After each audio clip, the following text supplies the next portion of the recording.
Good evening. It is September 26, 2023. It is 7 p.m. Welcome to the San Marino Unified School District Board of Education meeting. Here is your board president, Shelley Ryan. Thank you, Dr. Choi. This evening, there is nothing to report from closed session. I'd like to open up the regular session. It is 7 o'clock. Call to order. Mrs. Lam? Here. Mrs. Gill? Here. Mrs. Chan? Here. Mr. Chang? Here. Mrs. Ryan, student board member Cho? Here. Thank you. Dr. Richter, would you please introduce our students who will lead us in the flag salute? It would be my pleasure. Thank you, President Ryan. Tonight, we have the distinct pleasure of welcoming one of our own Valentine Vikings to lead our flag salute tonight. And I'd like to invite Kate Zhang to the podium.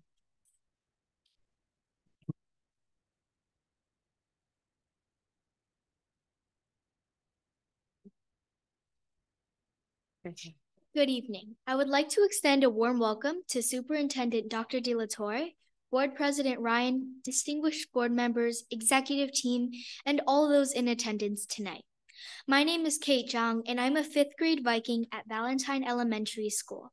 I am joined here by my principal, Mrs. McAlpine, my teacher, Ms. Pfeiffer, and my dad and my mom.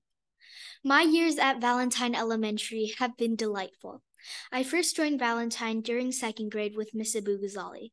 Although class was online, it never interfered with me meeting new people, learning new things, and doing fun activities. Even though the online lessons were fun, I was really looking forward to seeing my classmates in person. Moving on to my 3rd grade year, with my teacher, Ms. Amayoa, I could finally see my classmates and friends in person. In my 3rd grade year, not only did I improve my math, reading, and writing skills, but I also made many new friends. As I continued my Valentine career with my 4th grade teacher, Mrs. Sung, I learned to be more independent, and I also learned how to be more responsible for all my needs and belongings and assignments. I also learned new methods to solve multiplication and division problems. This year, I am a 5th grader in Miss Pfeiffer's class.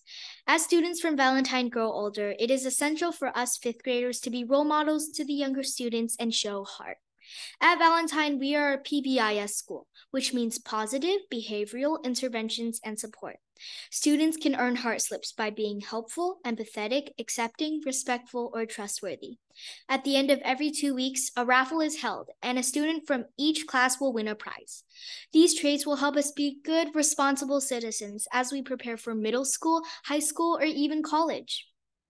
Not to mention, Valentine has just been awarded the 2022 to 2023 PBIS Bronze Recognition Award by the PBIS Coalition for the state of California. Also, our district will be recognized at the 8th Annual PBIS Conference in Sacramento in October. On the campus of Valentine Elementary School, there are many exciting activities happening right now. The whole school has now taken their iReady diagnostics in reading and mathematics. iReady diagnostics are meant to help teachers and students understand what skills we are good at and what needs to be improved upon. Recently, Valentine has also hosted Lunch with a Loved One on September 15th. Students invited loved ones to come to Valentine campus and enjoy lunch together on the lawn. It was so fun to have lunch together with friends and family. All students have been working hard since school started.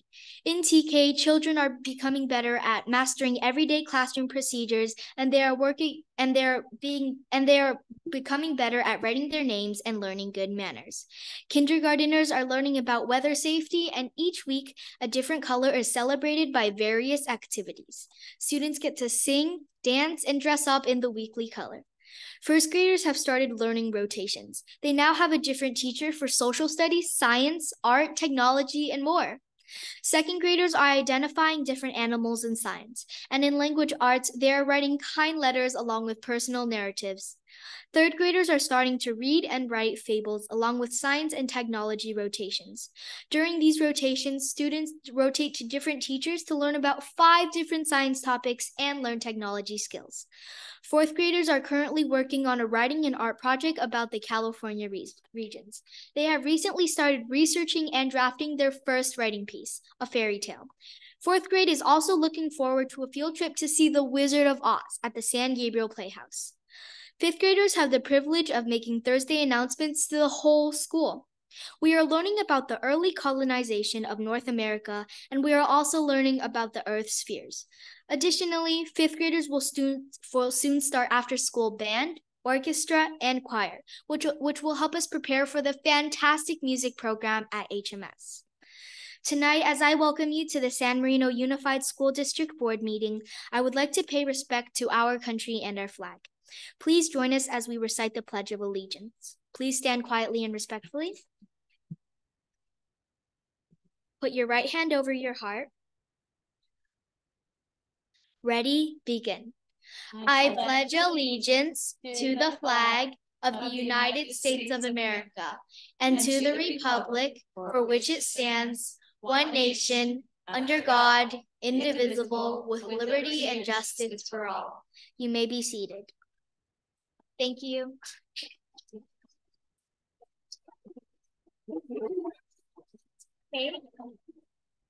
Kate, thank you so very much for that wonderful, wonderful presentation about Valentine Elementary School. And in recognition of you leading us in the pledge, I can come up here and receive a certificate from the Board of Education. It is a certificate of appreciation made out to you. I would like to get a picture. And should we get your teacher and your parents and your principal up here as well for that picture.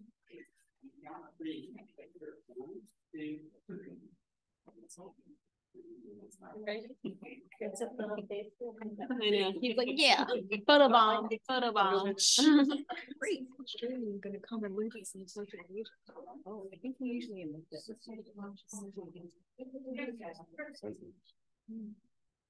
I see.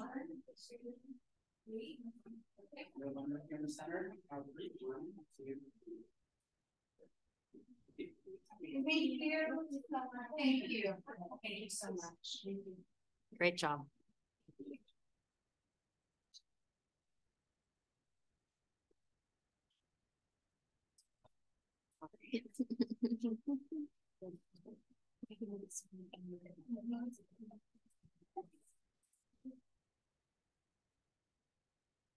Thank you so much. All right, and as I saying family leave, I would like an approval for our agenda this evening. I move to approve the agenda. Thank you. Thank you, Mrs. Lamb. Thank you, Mrs. Gill. And so with that roll call, Mrs. Lamb. Aye. Mrs. Gill. Aye. Mrs. Chong. Aye. Mr. Chang. Aye. Mrs. Ryan, aye. Student board member. Aye. Thank you so much. And the motion is approved for the agenda. Next, we have approval. There are 2 sets of meeting minutes for approval. Do I have a motion for the September 11th Special Board of Education meeting minutes? I move to approve the 9/11 special board meeting minutes. Thank you, Mrs. Gill. I second. Thank you, Mrs. Lamb. And so with no further discussion, roll call, Mrs. Lamb. Aye. Mrs. Gill. Aye. Mrs. Chong. Aye. Mr. Chang. Aye. Mrs. Ryan, aye. And student board member. Aye. Mr. Thank you. Motion has passed for the approval of minutes dated September 11th. Next, we have September 12th Board of Education meeting minutes. Do I have a motion to approve the minutes as read? I'd like to make a motion to approve September 12th Board of Education meeting minutes. Thank you, Mr. Chang. May I have a second? Second. Thank you, Mrs. Gill. And with that roll call, Mrs. Lamb. Aye. Mrs. Gill. Aye. Mrs. Chong. Aye. Mr. Chang. Aye. Mrs. Ryan, aye. And student board member, Ms. Aye. Cho. Thank you. San Marino Unified School District Spotlight. I would like to turn it over to Principal Wolf to introduce our San Marino High School Merit Scholarship finalists for our San Marino Unified School District Spotlight. Thank you, President Ryan. I am very pleased to introduce our 6 National Merit semifinalists this evening. Just a brief fact about the award that they've achieved. 1.3 million seniors every year are take the PSAT. And from that amount, 50,000 students in the country are eligible for the National Merit semifinalists based on their initial results. And of that 50,000, only 16,000 in the country are given the award that our students won tonight. So 16,000 in the entire country out of 1.3 million. And as they go on to compete for finalists, that number is cut in half again down to about 7,000. Okay, so when I call your names, please come up here. We are going to give you a certificate and have your pictures taken as well. Our first student with a 4.74 GPA is Melody Chen.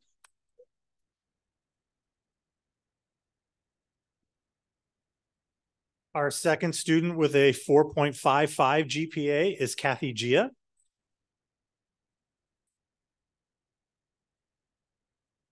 Our third student with a 4.46 GPA is Ching Lim Ma. Our fourth student with a 4.53 GPA is Cindy Gia. Our fifth student with a 4.58 GPA is Ingrid Wu. And our sixth student with a 4.45 GPA is Ryder Yushitaki.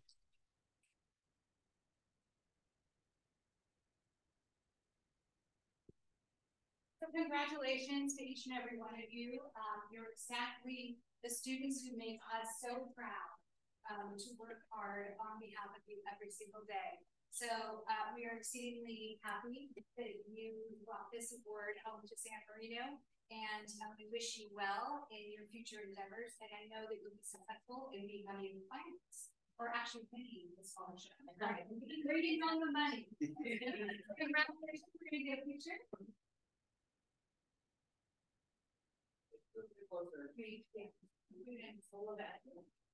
Okay.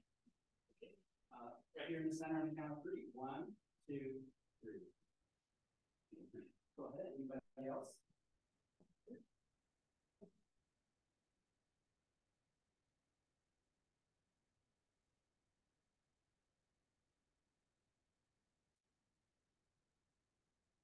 You guys have made your parents and your school district very proud.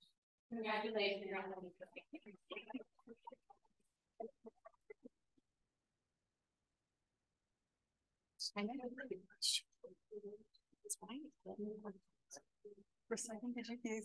And as one of our board members just pointed out, did you notice they were all females? Oh, one male. One male representing. One male representing. Ryder. Yeah, sorry about that. But you know, it was female dominated. That's how Mr. Chang feels. Mr. Chang feels, yes. Congratulations. Thank you so much.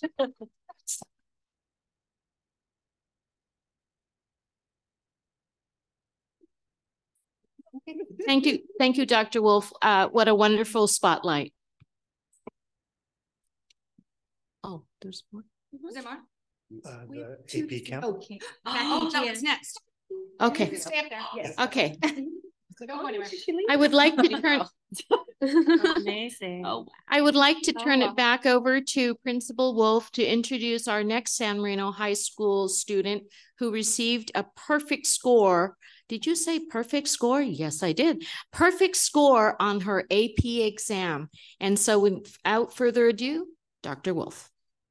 So we just saw this young lady. So she's not only a National Merit semifinalist, but she did receive a perfect score on AP Chemistry. Only 23 students in the entire world got this score.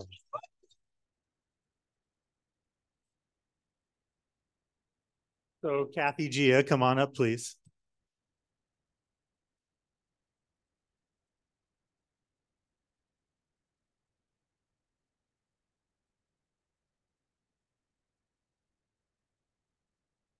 Kathy, I'd just like to say on behalf of the school district and Board of Education that you have made us so proud.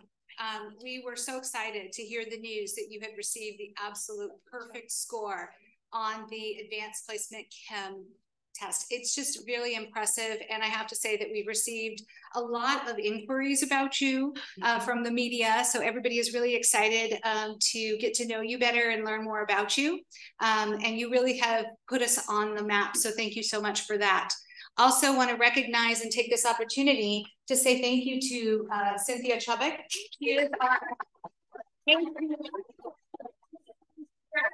And because you got this perfect score, we have had the opportunity to hear from so many of Cynthia's former students who have reached out and said thank you for having Cynthia at the high school, because she is an amazing chemistry teacher. And because of her, so many students have gone off to college to be highly successful after graduating. They're doctors, scientists, you name it. And really, she has had an incredible, indelible mark on these young people's lives. So thank you. You did a lot of hard work though, right? Yeah. Can we get a picture of you too? And can we get our Board of Education up here to join us, please?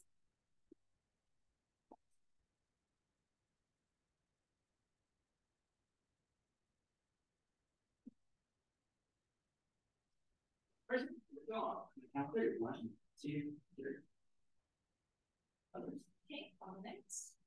1, 2, 3. And 2.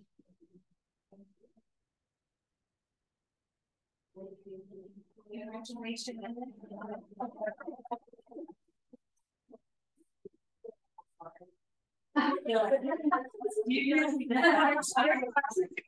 Yeah, you're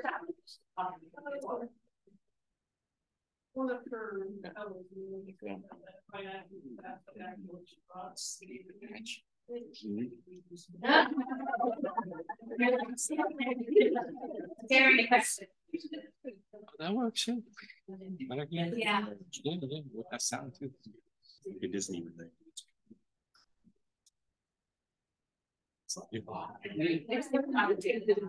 Yeah. No, if I took that test and say right now, I thought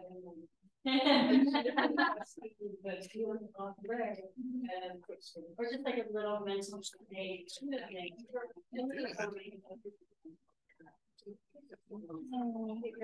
It really is. We're so proud. I think of the 6 semifinalists, I think it's also perfect.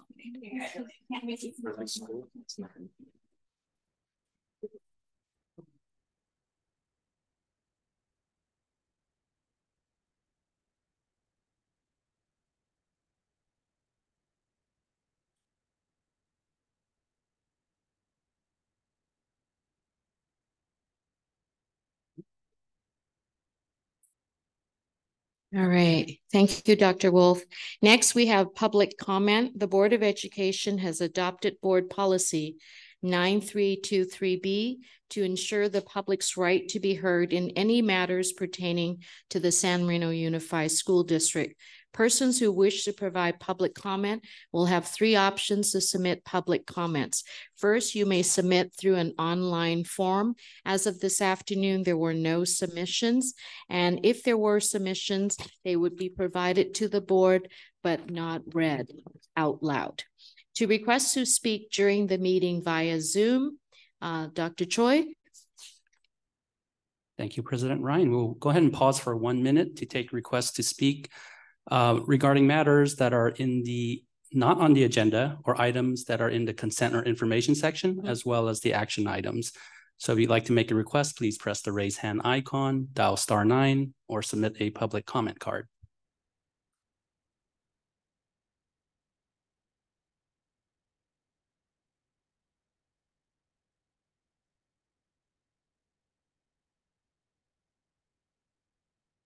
And 30 seconds remain. Again, if you'd like to make a request to speak, please press the raise hand icon, dial *9, or submit a public comment card.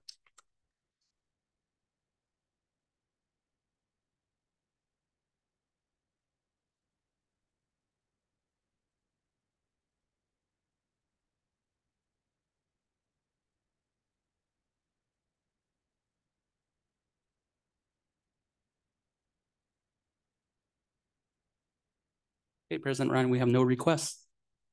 All right, so with no submissions online or during our Zoom meeting, I'd like to request to see if anyone has a public comment card that they'd like to fill out. Jennifer, there are none? Not at this time. All right, thank you so much.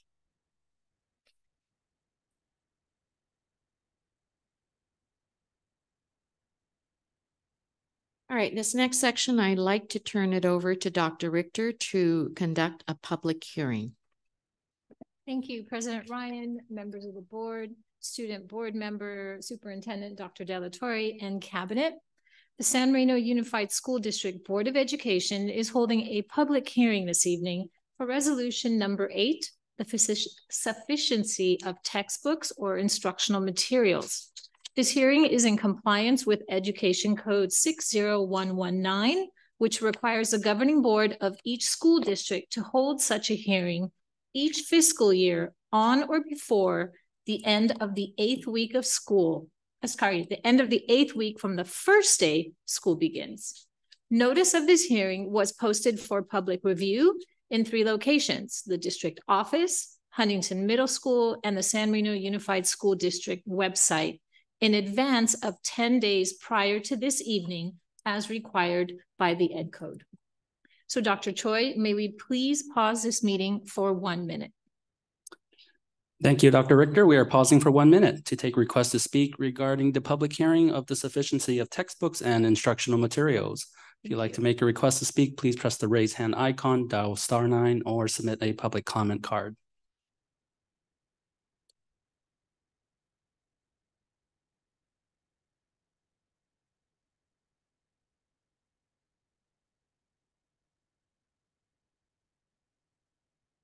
We have 30 seconds remaining. If you'd like to make a request to speak, please press the raise hand icon, dial *9, or submit a public comment card.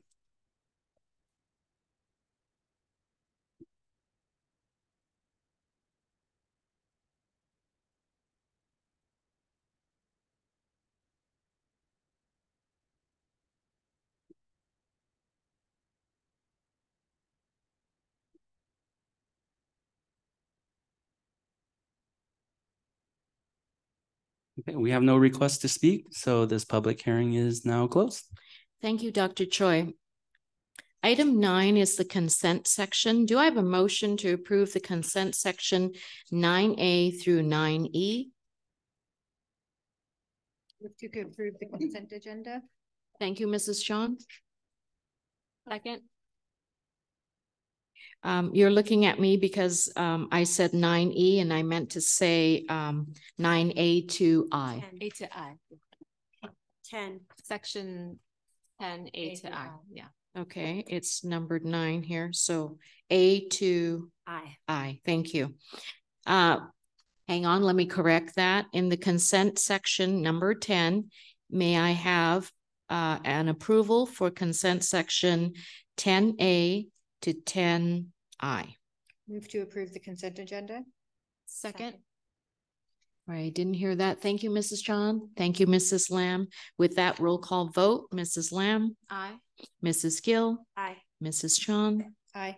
Mr. Chang. Aye. Mrs. Ryan. Aye. And student board member. Aye. Thank you.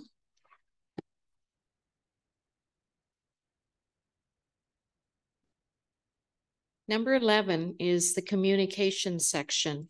Communication section from the Board of Education. We ask that each board member take no more than 2 to 3 minutes to share their communications.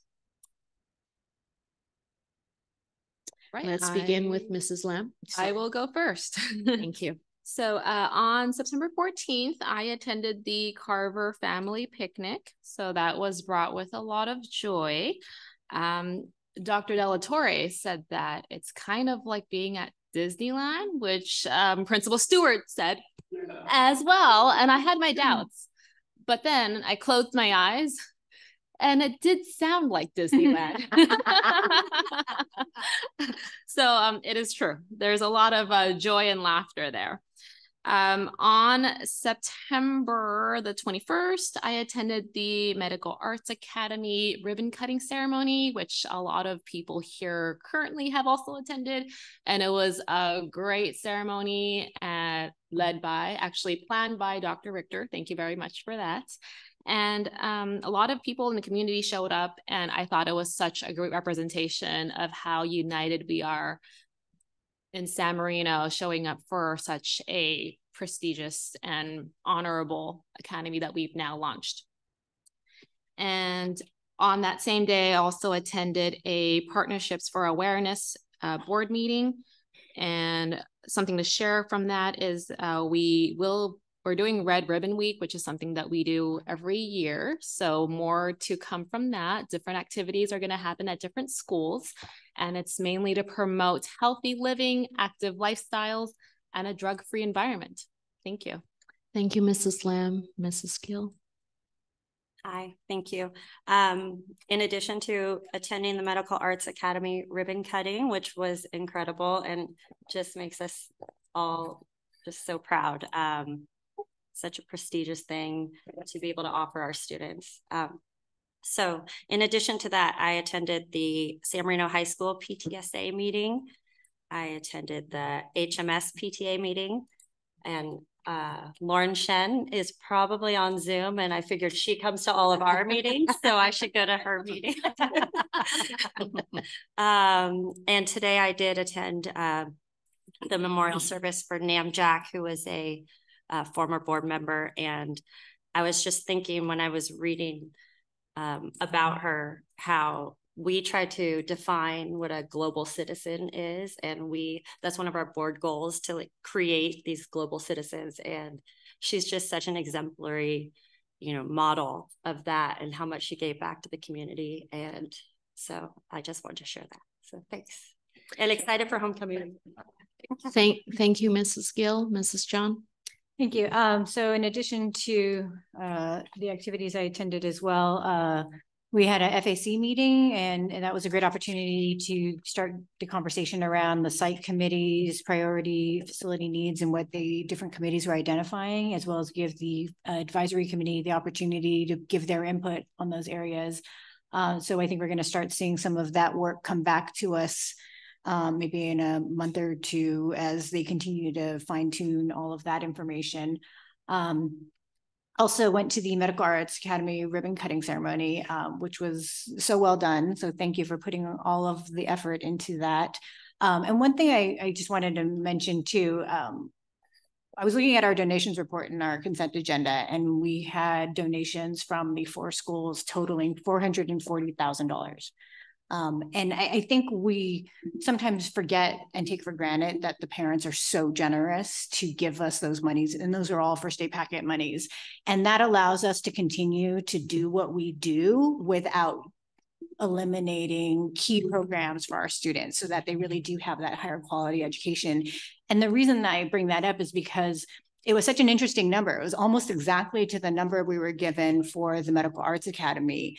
And without that money from those parents and their generosity, we can't do things like Medical Arts Academy, because we have to take that money and use it to provide programs for our students across the schools. And so when we have parents be so generous at the beginning of school, it allows us to do really great things for everybody for the future, for forward-thinking programs. So I just wanted to bring that up because it was just such a striking number to me, to see everything that we did celebrating Medical Arts Academy because of all of the generosity of everybody working together as partners. And in addition to that, went to the PFA's untigering workshop, which was interesting. I think what was really interesting about it was afterwards, I was on a text chain with some elementary parents. And I think they were all immediately talking about how they could take all of that and apply it. And one went home and literally had a conversation with their child and said, what do you love doing? What do you not love doing? What do you want to keep doing because you love it? And what do you not want to do? And the kid said, well, I really love, playing drums and learning Chinese, but I don't want to be tested on it all the time. It kind of takes the fun away. And she's like, okay, then we're not going to do it. And she untigered, like right then and there. which I thought was really amazing. Because I think we hear a lot of these messages, but we don't go home and apply it. And we don't see our children and hear our children and what they need. So I thought that was a really great opportunity. So thank you to PFA for putting that on. And then East Meets West had a UC admissions workshop on Sunday that I attended.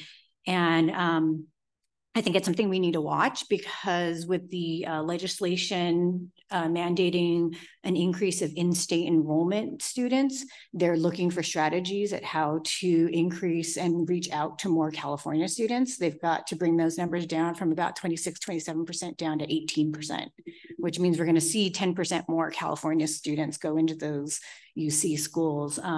Which really, as a public institution and as a public school district, really is the audience that we really want to encourage our kids to go into because of the affordability and the excellence.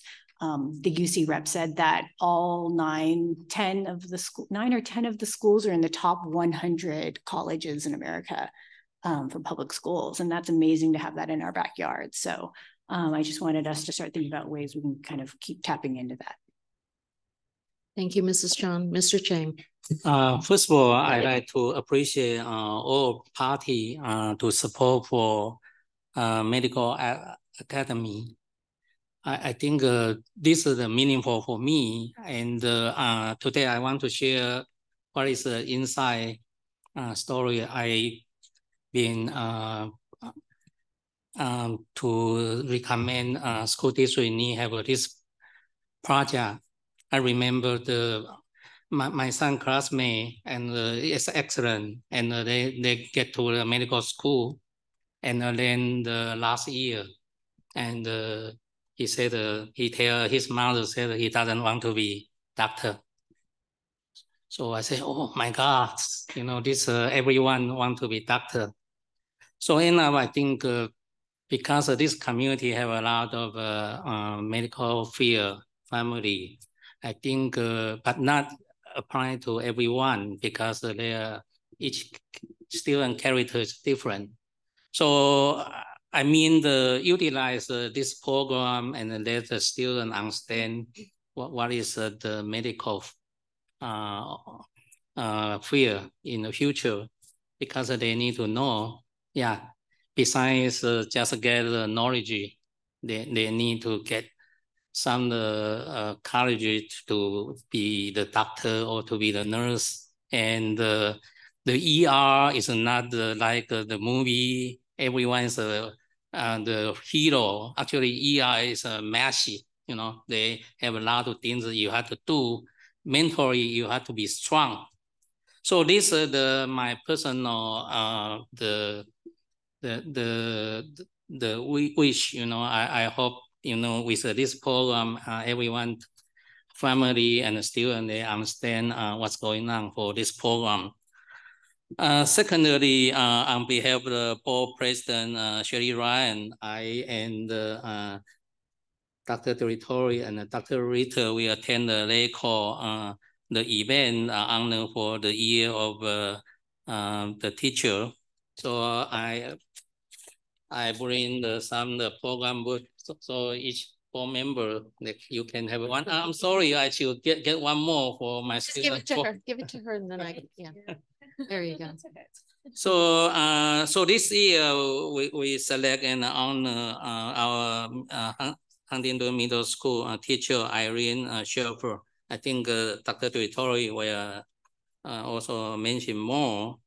And lastly, today I attend the name check memorial service. I've been working with name check 10 years, and we have a very special friendship. I always tell the name, even you serve for the board, you cannot be the legal counsel. We cannot take you for legal opinion. But when name in the cross section, I'm the one I can lay back because I know the name will talk what I want to challenge or I want to question. So, but once the name left, so then I had to be 200% to listen.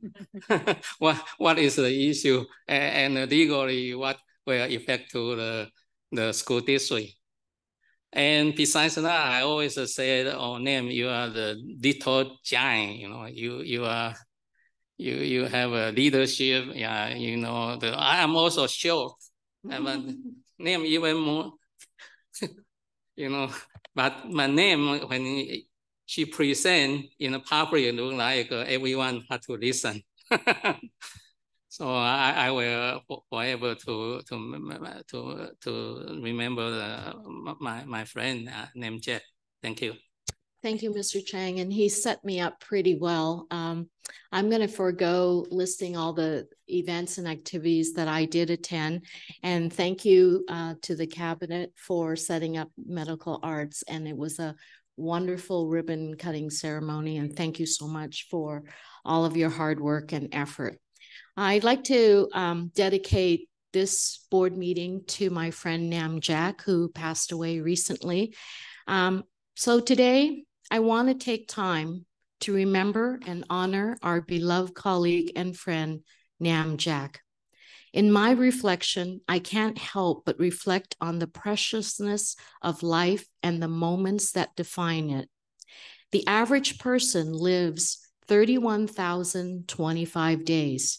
It may seem like a lot, but in truth, it's a finite number, a reminder of the brevity of our time on this earth. But Nam understood something profound about life. She knew that everything could change in a day, in an instant, and that what might be missing in our lives could become crystal clear at any moment. Thankfully, Nam made it clear for all of us.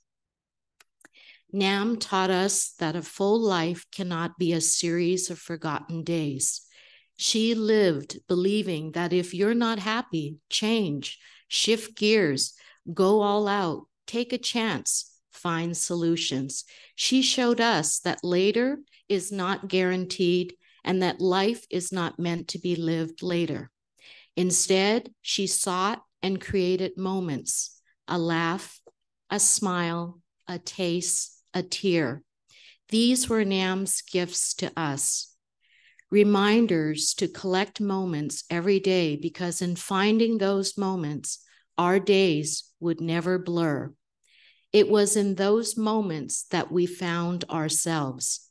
I want to take this moment to express our gratitude to Nam and to her beautiful family, Mike, Devin, and Drew, for sharing Nam's 23,543 days with us. Nam dedicated countless days to San Marino, her community, and the school board in education, and her commitment went far beyond what anyone could have asked for. In the end, Nam gave more moments than she received. As I look back, I can't help but wish for more moments with Nam. But I am profoundly grateful for the moments we had. Because of Nam, I am inspired to live for today, for now, and to let the moments in our lives guide us, to heal us, to strengthen us, and move us. I know that I, for one, will live this way every day for all the days of my life, carrying Nam's wisdom and spirit with me. So let us remember Nam, not with sorrow, but with the joy of the moments that we shared, the lessons we learned, and the inspiration that will guide us forward. In celebrating Nam's life, let us also celebrate the moments in our own lives, just as Nam would have wanted. May Nam's memory continue to remind us to seek and cherish the moments that make life truly extraordinary. Thank you. All right. Next, we have student board member. All right. Okay, so the past 2 weeks were definitely filled to the brim in terms of student life. At San Marino last Friday, we had our annual Fall Spirit Assembly.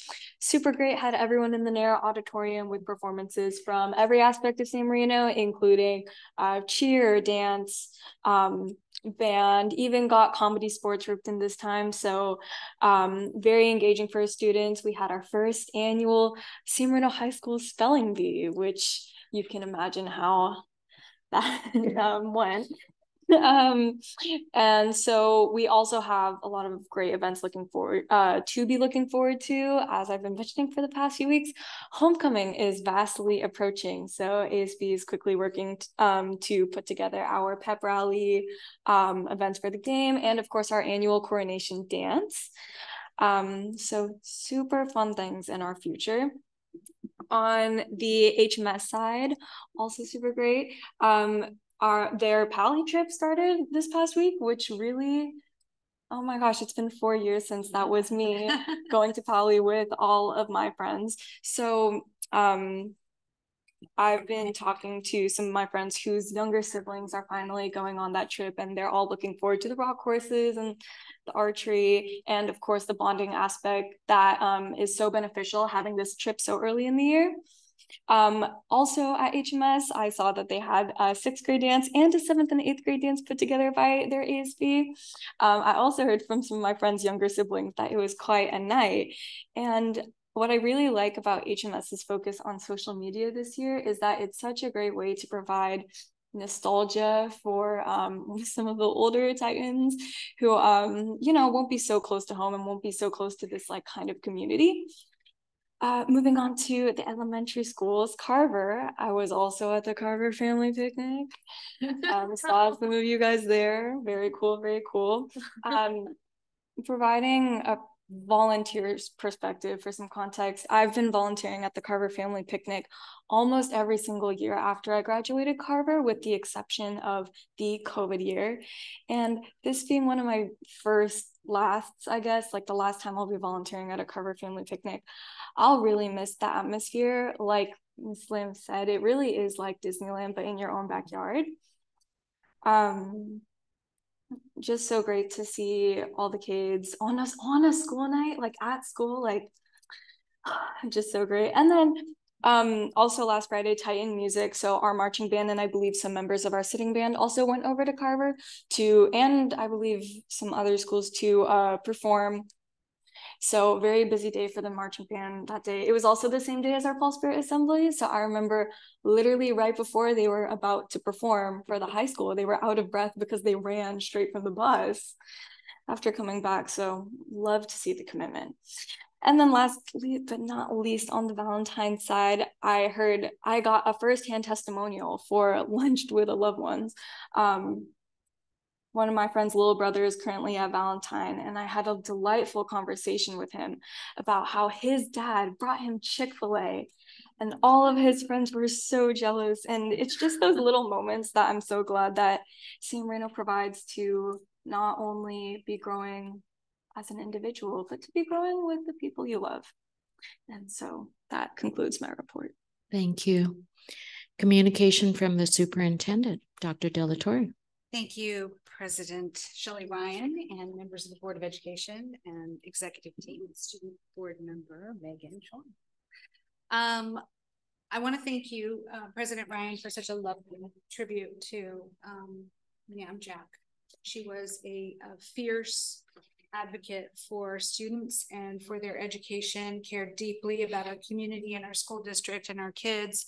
And that was evident in everything that she said and she did. And she will be missed by many. There was a lovely service today that we all attended, and I want to thank my executive team for all being there, and for everyone who showed up from the school district. I think it was a tribute to how much she meant to us, and she really believed in service, and she was very selfless and willing to sacrifice her time and her expertise and her energy for the betterment of our kids. And I know that her children are going to really miss her greatly, as are we in the community. But she does stand, as Board Member Gill said, as a model for community service. And we can all learn from that. And it's really remarkable, all the things that she did.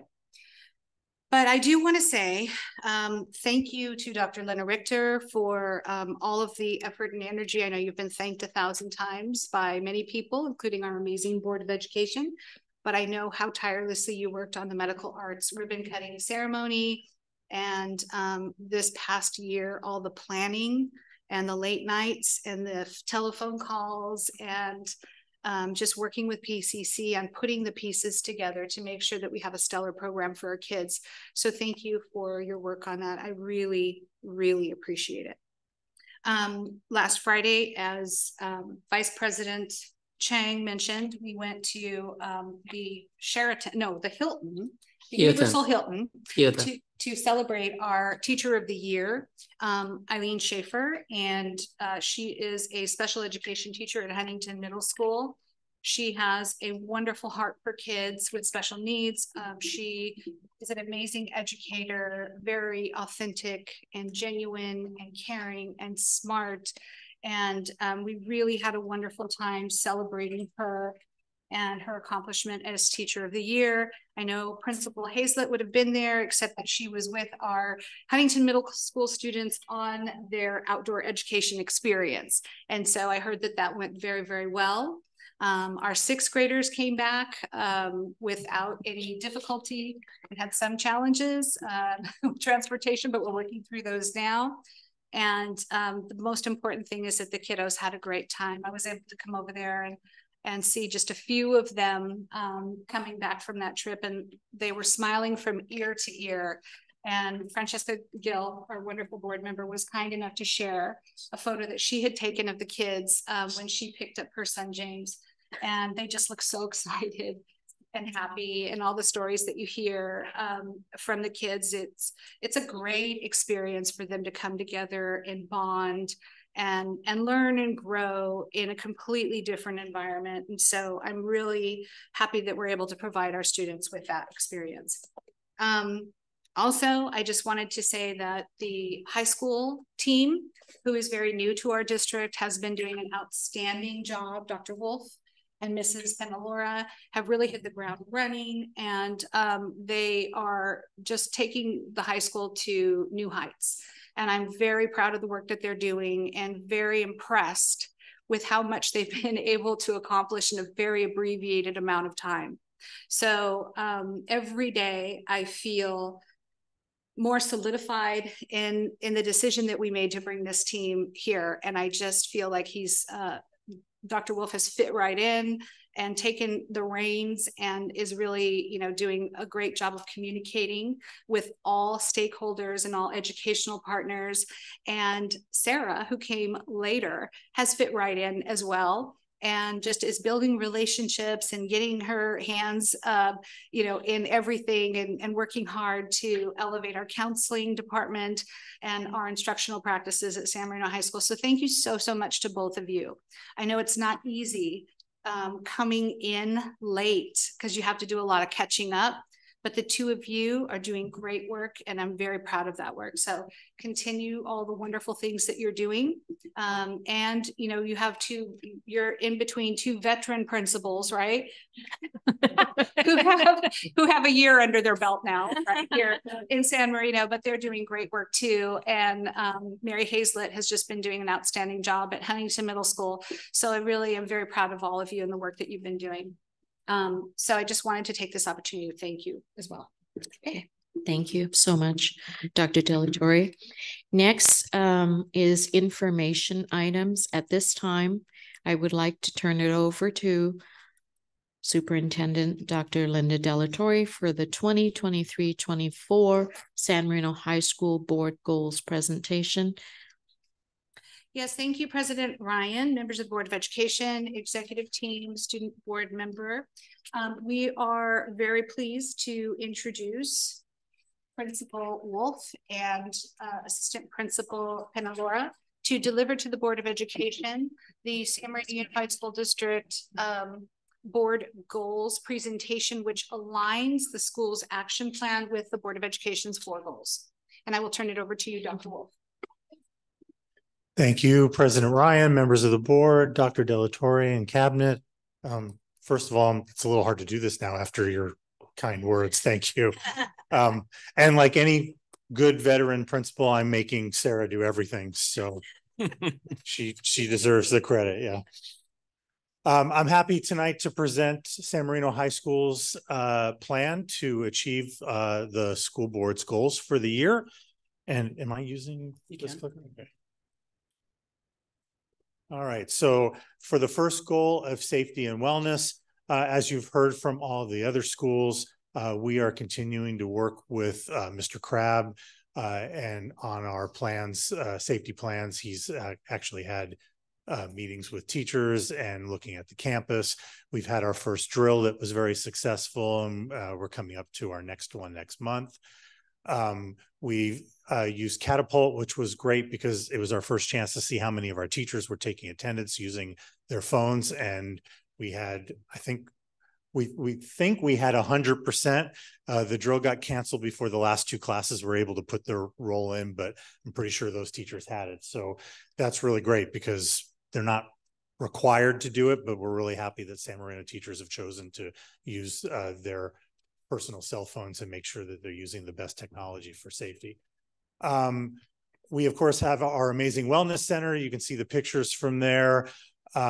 We are working on coordinating wellness between our wellness center and our counseling department. I think that's really important as we look at the different roles we have, because we have so many amazing resources on our campus with all the interns in the wellness center, but also our 4 counselors. And so taking an MTSS approach where we look at where are the best closest to the classroom interventions for students. So what can our teachers do for wellness? And then what can our counselors do? And then what can the wellness center do? So making sure that we are going through those levels to help our students as closest to the classroom as possible. And on that note, the SEL curriculum that our counselors are able to do now because of homeroom. Homeroom serves 2 really important features for wellness. It allows our counselors to do wellness lessons, but it also is kind of a wellness time of day itself because it allows students to unwind at the end and accomplish some of their homework, which lowers their stress level. And so that homeroom period is going to be really important for us when it comes to safety and wellness. And then finally, block scheduling in itself, allowing our students to take fewer classes during the day, have fewer assignments, being able to go deeper into their subjects, but maybe go home with a little bit less stress is really important. And we are going to gradually start talking about the ideas of homework and grading. There's a lot of research on grading reform and the effects it has on students, both academically and from a wellness standpoint. For fiscal health and sustainability, we have just turned in our Prop 28 plan to Dr. Richter. That's really amazing that we have $104,000 to spend on the arts at San Marino High School, most of that going to personnel, enabling us to have support positions to help our teachers accomplish all the great things when they do musicals and concerts and plays and whatnot, to be able to have the accompanist and the director of the auditorium, et cetera. We are continuing to collaborate with our community on the master plan. Dr. Lynn has set up a meeting for us in October where I have about 8 faculty members that are going to be participating with the architects on their ideas for facilities at San Marino High School. We are continuing to promote success, especially online. I've gotten a lot of followers on Instagram. So when we do things like the amazing ribbon cutting, we're hopefully getting more people to be able to see the pictures and the excitement and the amazing anatomage tables. And we have 3 and possibly maybe 4 later on new vans, which are going to reduce our transportation costs, because there's a lot of times where smaller groups, some of our sports in combination with parents transporting don't need to use a full-size bus. Our culture of service, value, and appreciation. We're really happy that we're able to do some new things for our staff this year. One is that we were able to refurbish we've ordered all of the new furniture to refurbish our staff lounge for our faculty. We, as I said before, are continuing to celebrate success through a variety of means, including a newsletter, email, social media, board recognitions, like we were able to do tonight for our students. which in itself is a fantastic, sales tool for San Marino Unified and San Marino High School. And they see our amazing students getting 23 students in the entire planet that scored a perfect score on an AP exam is really an amazing testament to our students and this community.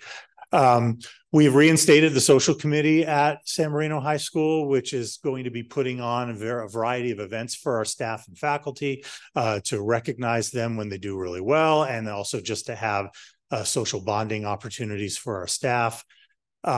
Our PTA has been a partner with us on that. Some of you may remember that before we started school, I put on a barbecue for the faculty, and PTA was really generous. I was planning on just doing that myself, and they stepped in and purchased all the hamburgers and hot dogs and helped us set up. And they want to continue doing events like that throughout the year. So I'm fortunate to have Lisa as my PTSA president. She's amazing.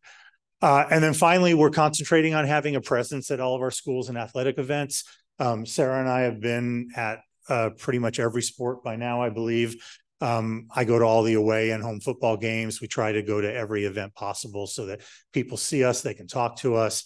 I had a lot of great conversations with people at the ribbon cutting. I actually didn't even get to go into the room because I had so many parents wanting to talk about it. So that's fantastic. We are going to work this year on creating some small movies for San Marino that we can put online, and that will hopefully attract even more students to want to come to the high school and stay in our school district. And then finally, our fourth goal for high quality global citizens.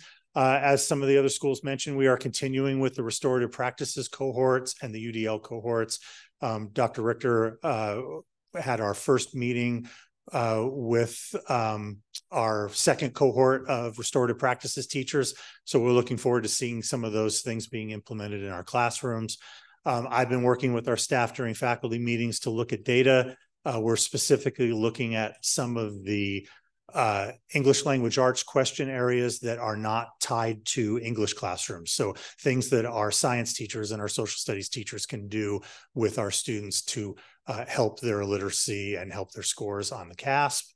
I'm looking forward to, we're starting to have them work just in their subject area groups, which is the professional learning communities model, so that they can look at data just with teachers who teach the same subjects as they do. And then finally, I remember our student board member mentioned this at my very first board meeting, but I do feel that it's important to have student voice in the things that we do. And I'm planning on putting together a student voice panel that is very specific to what happens in the classroom. So when you talk to a lot of teachers about trying new things, a lot of them are reluctant to say that the research that's out there is applicable to their students. And especially as San Marino is such a unique community, a lot of them will look at some research that's done in Title I schools, and they'll say, well, this won't work in a affluent community where students are already highly motivated. And a lot of times that they're right. But what they can't ignore is when students tell them, or their own students tell them, what they think is working best in the classrooms and what they think doesn't work the best in the classrooms, especially now that we're in a new block schedule. Our students are the best ones to tell us where they think this is being successful and some of the things that maybe they could, as we heard in the beginning of the meeting, maybe untiger. If it's a waste of time and there's something else that students find is more valuable and helps them learn better, then I would love to have our students be able to share that with our faculty. And that concludes my report, I think. Thank you. Does the board have comments? Okay, go ahead, Mr. Chair. So we purchased van. So who are eligible to serve for the driver? So anybody who can provide their insurance and has a driver's license technically is eligible if they've been already cleared by the school district to participate with students. So we have teachers and we have classified staff members both, and they have to go through, there's an application process that goes through Dr. Lin. Thank you. I had a comment / question thought. So one of the things that we've learned about as a community society is that social media is not our friend. And yet it is. There is a cognitive dissonance that we must embrace in all things. And, you know, as much as we want to be able to utilize social media to raise our profile, to be a premier school district, and to celebrate our students and their successes and our teachers and everything we do, the other side of that is sort of that untigering aspect of it. It was ironic. A few people noted to me the irony of the announcement of Kathy's perfect score the day that we were having an untigering workshop. And I had to explain to them, well, I think it's okay to celebrate somebody who's done something amazing. I don't think we want to be a school that celebrates mediocrity for mediocrity's sake. I think if a student is accomplishing something, then we need to celebrate that. But I feel the other side of it sometimes with students now, that social media can be a damaging aspect of their adolescent development. So one of the things that has been brought to my attention is for freshmen particularly, because, and I think this is a learning opportunity for society and not just for us, but this idea of going from middle school, and bear in mind, they came out of a pandemic in middle school. I mean, they're developmentally delayed, you know, many kids are developmentally, socially delayed. And so they were not necessarily exposed to things, or they were exposed to things, depending on how it worked out at home. And then they got to high school, and there's a huge reliance on social media to keep the kids connected to each other, which is important. But some of the freshman parents were very uncomfortable with that, because maybe their kids didn't have phones, maybe their kids weren't on social media accounts, maybe they, and then it became a question of, how does my child engage in the high school when they don't know how to use social media responsibly yet? So I think for me, my comments go more to the concepts of safety and wellness, because when we're talking about wellness and we're talking about what that means on a physical level as well as an emotional level, I think I would just like to see us start having some conversations about what that means for our kids. When is it, you know, one of the parents asked the question, when's it appropriate for my kid to have a cell phone? Elementary school, we're seeing little kids in elementary school using them. It's distracting. Even in the classroom, are they using it in ways in the classroom where it becomes a distraction? It can be a powerful teaching tool, but it can also be a tool that's not necessarily something used for good in the classroom too. So I think I'm voicing a lot of random thoughts because I think it's just a conversation opener. I don't have any opinions or solutions or anything, but I just want us to be able to sort of think about how that ties together. Did you have a question? Because you said a statement/question. I guess my question would be whether or not that is something that we are thinking about proactively. I think that that's an excellent opportunity for the homeroom SEL lessons. We've already had multiple conversations with students just to remind them that what they post never goes away. Yeah. That universities and jobs now have people whose only full-time job is to scour social media for applicants. And oftentimes what students think is just an innocent, fun picture that they took at a party somewhere may paint them in a not the great light. And for somebody who doesn't know the context of the picture, it could be damaging. So I think that it is part of our responsibility to help teach them those things. I think even the other part of it too is even something like Power School, like having an app at the ready where you're constantly checking your grades. Maybe not very healthy, right? And are we having those conversations so that our kids are learning how to use the tools in a healthy way? That's right, and not be obsessed about it. Is that what you mean? Yeah, like not, because I think like, waiting for a grade to come in on Power School, right? And they're checking and they're checking and they're checking and they're checking, right? Like, you've seen the stats on it. They're logging in constantly. Parents are logging in constantly, right? And so all of these tools that we take for granted is, we think people can use them responsibly, but we've seen in the last 10 years that people aren't. And so I think as a school district that really wants to prioritize wellness, I think we need to start thinking about what that looks like for us. Thank you. Thank you so much. Thank you, Dr. Wolf. All right. Thank you. At this time, I would like to turn it over to Dr. Choi for the Smart Badge Innovation presentation. Thank you, President Ryan, members of the board, student board member Choa, and the executive team. I'm very delighted to introduce an innovative partnership and a pilot project with the goal to enhance SMUSD school communications and safety. We have representatives from Stryker, a leading medical technology company, here tonight. Peter Kreslowski is the Senior Global Partner Programs Director, and Dane Baxter is the Sales Account Manager for Vocera New Markets. They will present an exciting pilot involving smart badges and mini badge devices for enhanced day-to-day communications and emergencies. I will now pass the presentation to Peter and Dane to explain these devices and highlight the role of San Marino Unified School District as a safety center for excellence. Fantastic.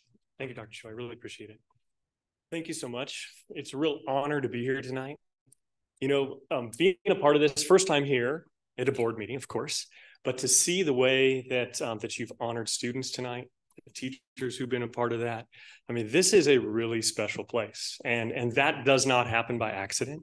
I mean, that comes from the leadership in this room right here, board members, executive team, administrators. It's a really special place to be, and we're really excited to be here tonight to be a part of this.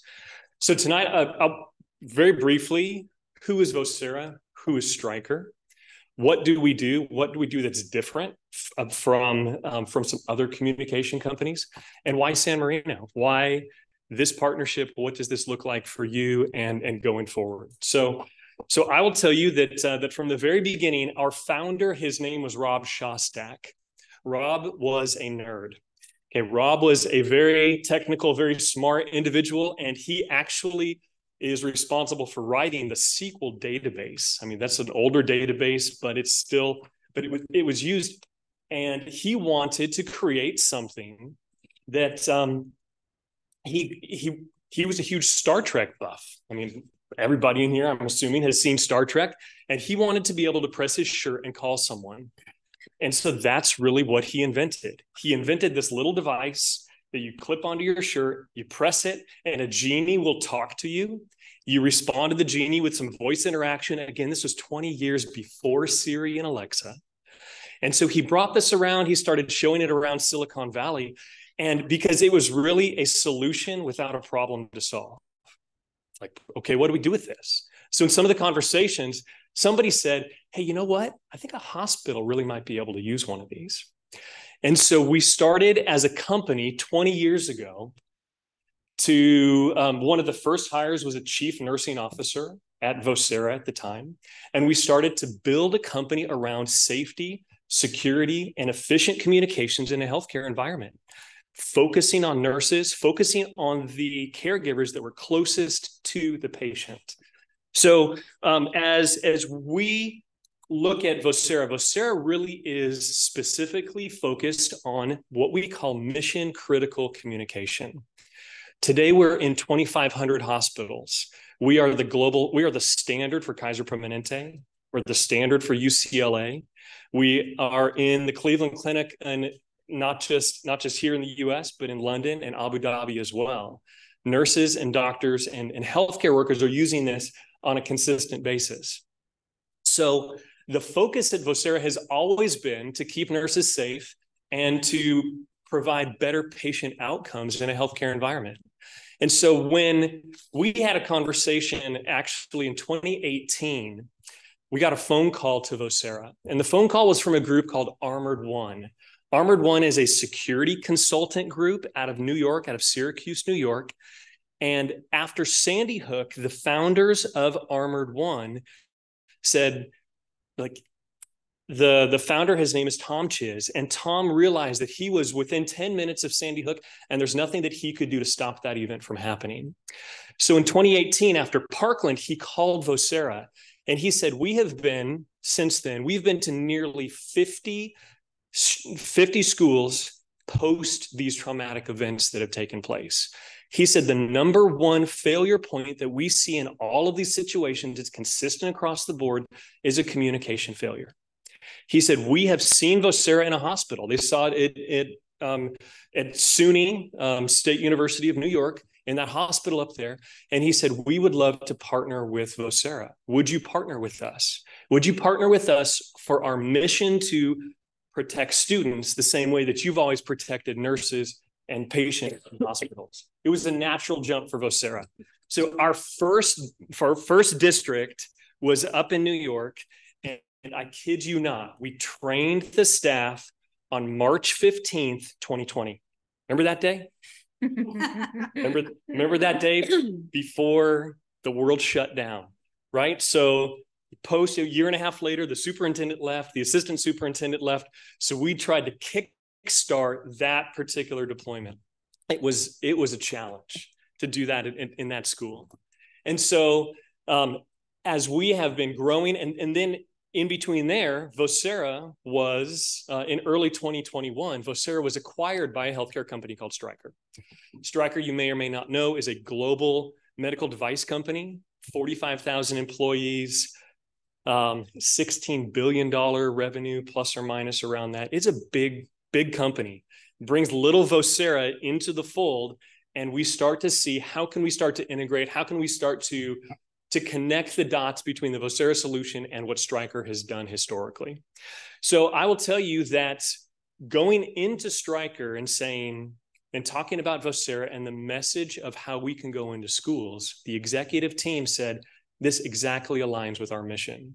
Our mission has always been to take care of nurses and patients, and to translate this into schools for teachers and students. It's a natural evolution for our company and a natural place for Vocera to be. So that is really why we're here today. And as Dr. Choi said, we're about efficient communication. When you think about a hospital and you think about nurses and doctors, not everything is a mission critical situation, but to be able to press your shirt and say, call a respiratory therapist, to be able to say, who's the on-call surgeon? Those are things that Vocera does in the hospital today.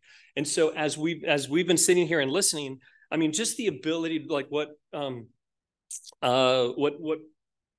said, and forgive me for not using your doctor. How about Dr. Ben? How about that?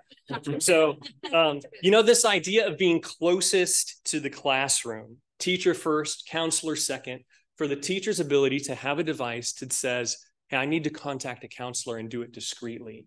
It's more than just this. It's more than just for a safety. It really does bring a lot of the goals that I think we've heard this evening already into a way that brings technology to improve the communication that's happening on a day-to-day basis. I'm going to hand it over to my colleague Dane for the remaining. Go ahead, Dane.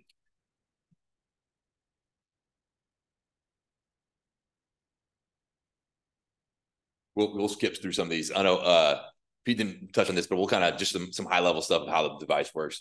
Calls by name, call by role, broadcast. So it allows the individuals, teachers, the staff to just call somebody by their name, first name, last name. It can be all customized. It's a customized database. So it can be be and is whatever you want it to be, and how we build it. So just an easy way to communicate. I just did want to touch on that one because we missed it, Pete. Come on.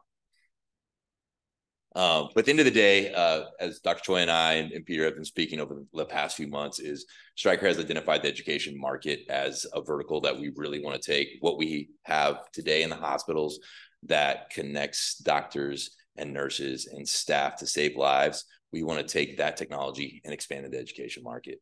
We have a couple of districts that are just now starting, but we've identified San Marino. Obviously, we're so impressed just with your community and the schools, and I mean the students that we saw tonight. I mean, unbelievable. So it really instills what an amazing district this is, and inspires us to really want to partner with you guys. And we would like San Marino to be our center of excellence throughout the entire nation, for us to really launch this product and launch this use case to the entire education market. So our goal would be to provide the badges, the deployment, the software at little to no cost for the entire district as we work through the details of it. And then in return, just be able to use you as that proof site, that center of excellence, that site to be able to show other schools what communication excellence really looks like. And so that's at a 30,000 foot view why we're here, and what we'd like to continue to work on with Dr. Choi and the San Marino School District. So that's it. We have 2 of the badges to pass around. We have the smart badge and the mini badge. They're lightweight. I don't know if we want to kind of throw them around real quick so you guys can see them, and then to answer any questions you have. But thank you so much for having us here. We really appreciate your time tonight. Thank you. I'll turn to my board to see if there are any questions. Yeah, I'm curious about the how the machine works. So is it like voice recognition? Do you say hi Vocera like you would Google or Alexa? Yeah, so it can be, I mean, again, it's whatever you want it to be. It is voice activated. So you can say, okay, Vocera, call the principal. It'll call the principal. You can say, okay, Vocera, call John. It'll call John. You can, again, it's completely customizable to be whatever you want it to be. If you want to turn off that feature, you can turn it off, and it can just be a tap of the button that wakes up what we call the genie. And then you can give it the command as well too. But what I mean by voice recognition is like my Siri knows that I'm calling it. So will it pick up surrounding people? Like if board member Gill says something, will my machine pick up her command? So there's 4 speakers on the device and microphones that 2 of them are designed on a speech cone to be able to pick up your voice as you speak over it, is the way it's designed. And then the other speakers are to cancel out outside noise. And as far as like voice recognition, it doesn't necessarily know that when I speak to it, that it's recognizing my voice. It's just recognizing the commands. So if somebody did speak over it and say, okay, Vocera, it could wake it up. So I don't know if that answers your question.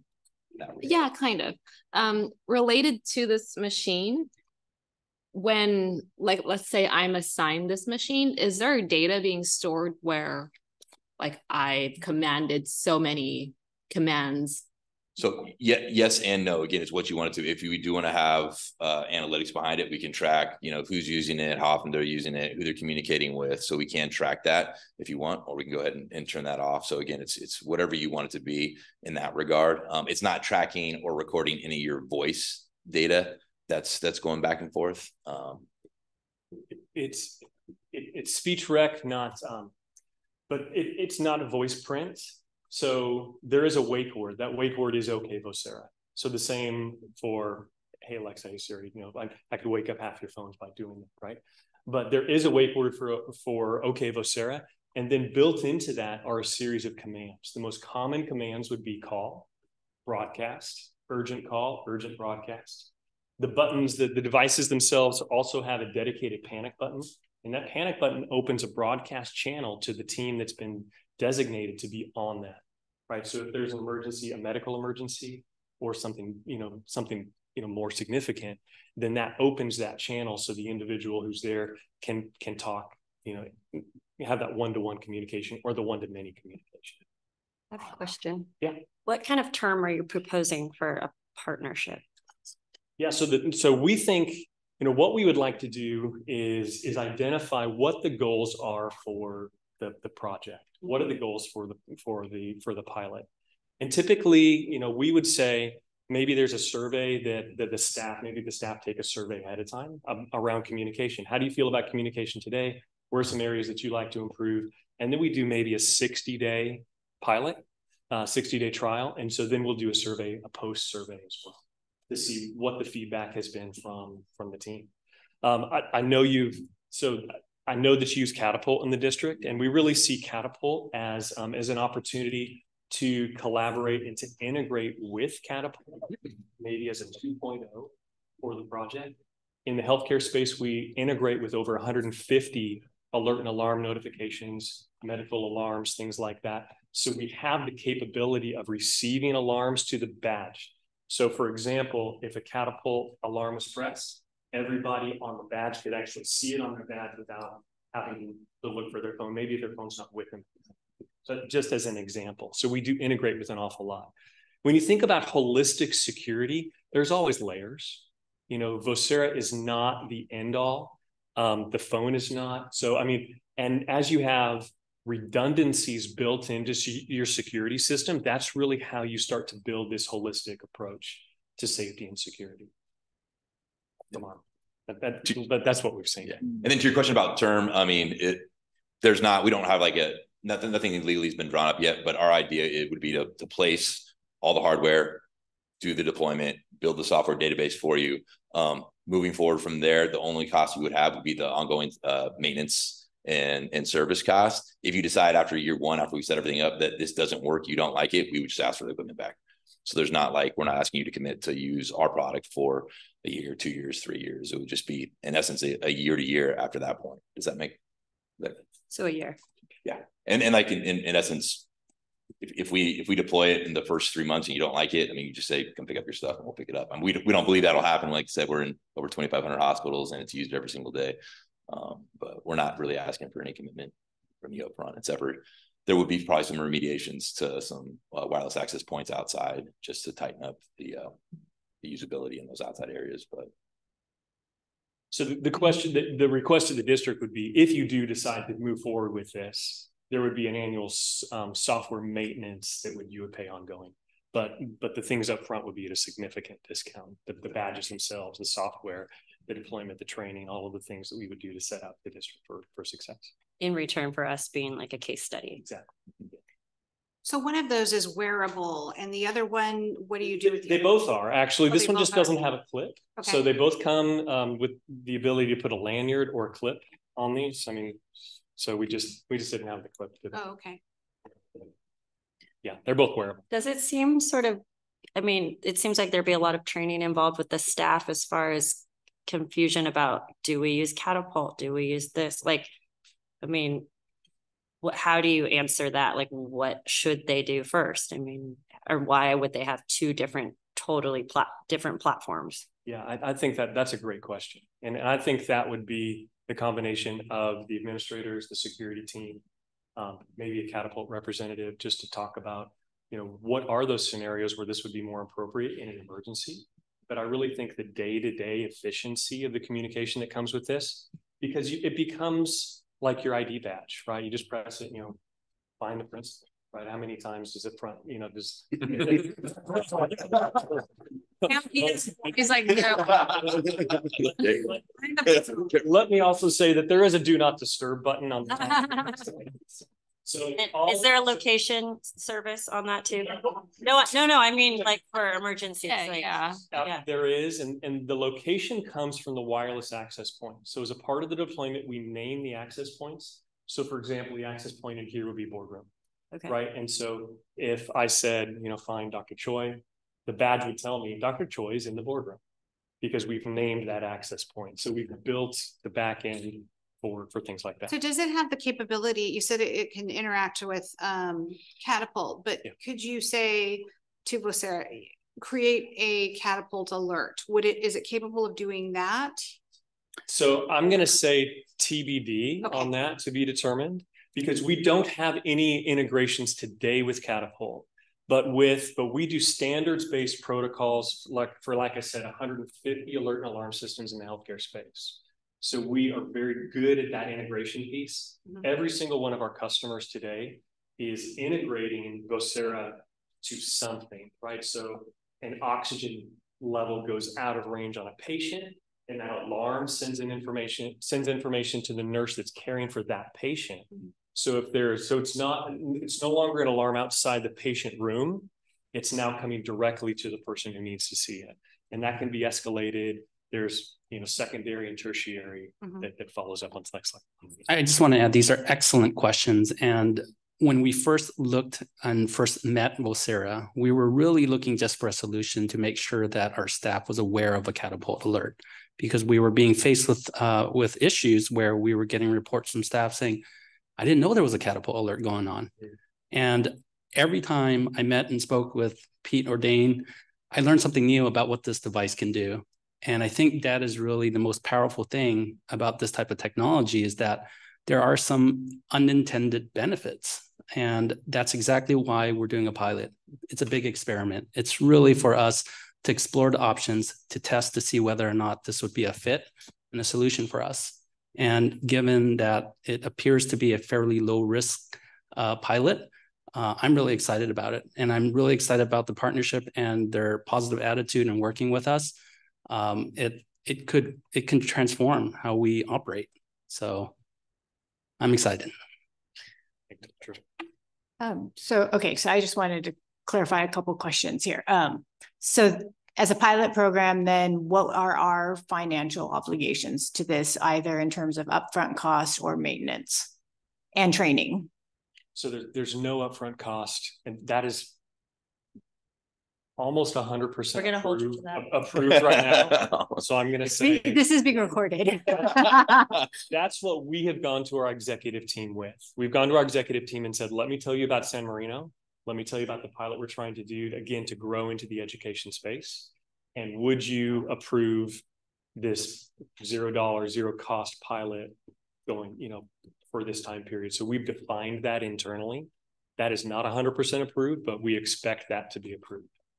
So that would be, if that goes through, there's no cost to the district on the upfront. At the end of year one, 365 days. So there will be, so the expectation is, if you like it, and if it's working for the district, that there'd be a software maintenance agreement that you would pay on that annual maintenance for the software. But the devices, there's no charge for the devices. So the devices themselves come with a one-year warranty. There's an additional warranty that's available. We have seen these in 24-hour environments in healthcare last 5 years. So use 24/7, trading off, logging in, logging out. In tough environments, these things are built to last. So I have one more question. Yeah. Does it depend on using the staff member's personal phone to? No. Okay. So it's totally standalone. Yep. Standalone system. Yeah. And it does rely on our Wi-Fi system. So to your point, that's what I think. Upfront cost from us right now, where that's drawn out, that's 99% approved, is nothing on our end. But in full transparency, that you're probably gonna have to add some wireless access points to some outside areas to be able to have, that crystal clear communication throughout the facility, which is what we would recommend. So that, as far as that cost, that would be on the district. And this is district-wide you're proposing, not just one school. We have a couple different things we're working on. We could probably go district-wide on a mixture of badges. That would be ideally. But if we wanted to start with just one school, we can do that too. So again, we want to work with you and find out what works best for your district. Yeah, we're in the process of prioritizing use cases. So one of my first priorities is to ensure that when Catapult alerts do come out, that all of our faculty and staff are aware. Secondly, some additional projects we would look at are ways to streamline the communications. I'm really interested in the group communications, being able to communicate to multiple individuals at the same time. I'm also looking at the devices, enhancing efficiencies, things like even drop off and pickup. These devices are not hard-coded to any particular individual. They could be shared, they could be moved around, they could be set up in so many different ways. We were also talking with M&O. These potentially could replace walkie-talkies. So there's a lot of different use cases, and I would love to try every single one, but at the same time, we want to make sure that we prioritize these different use cases. Mm-hmm. I have a question related to what you just said about it can be passed and shared. So is the intention for the staff to bring it home or to pick it up when they're on campus? Can it be used off campus or? At this time, I don't intend to pilot the use of these devices off campus. They're not designed to be used off campus. We do have an app that you can run on your phone, so you could still be connected to the Vocera system if you are off campus, and then it can communicate just as if you did have a badge yourself. Typically, we'd recommend, like for this use case, that each teacher would keep their badge in their classroom. It's a USB-C charger. They can just charge it when they're done. They come back, they can pop it on, but they're designed to be shareable as well too. So if I wanted to pass mine off to Dr. Choi, he could just log in and log out. So each user is going to have their unique profile that's built into the database. So it doesn't matter what device. They can pick up any device and log in, and they can run on it. I also had a question about, so as participants in a pilot study and as a company with the ability to store the data, who owns the data and who owns the information that might come out of that study? So I guess to speak to the study, I'm probably not legally can talk to the study. As far as the data that's going to be generated, like it's going to live on your server. The data that's stored is isn't really a ton besides who's communicating to who. We're not tracking, the voice communications at all. So there's not necessarily a ton of data. Again, I think more so data is just going to be, is your staff more efficient? Are your teachers, do they feel like they can reach somebody when they need to reach somebody? When they send John to the front because his mom's going to pick him up for a dentist appointment, they can hit their button and call the front desk and say, "Hey, I'm sending John down. He's going to be there in a second." So it's just that ease of communication and workflow would be, hey, we deployed Vocera at the San Marino School District. This is their feedback. So there's no third party receiving any of the data or having access. No. And the voice is never recorded. Yeah. It's only the point-to-point communication. Yeah. So like locations. I sent a call, the call is received. There's percentages in the data around voice recognition. How often does the genie recognize me the first time I ask? I give it comes in. There's the ability to actually train the genie to understand your accent and the way you say certain things. You can train the genie as well. So there's lots of different things. Again, through the 20 years in healthcare, we've learned kind of like when you have a Filipino nurse who is trying to, reach an Indian doctor or, a Russian nurse, like we had nurses train the badge Russian. So when that nurse says, call, Dr. Singh, the badge recognizes her voice, her accent, her intonation to reach that right person at the right time. And then in terms of the pilot study and that information, what happens with that? So I think that's really what we want to talk about on the front end, right? So we really do want San Marino to be a model school for Vocera and for safety and efficient communication across the country. Right, it's not.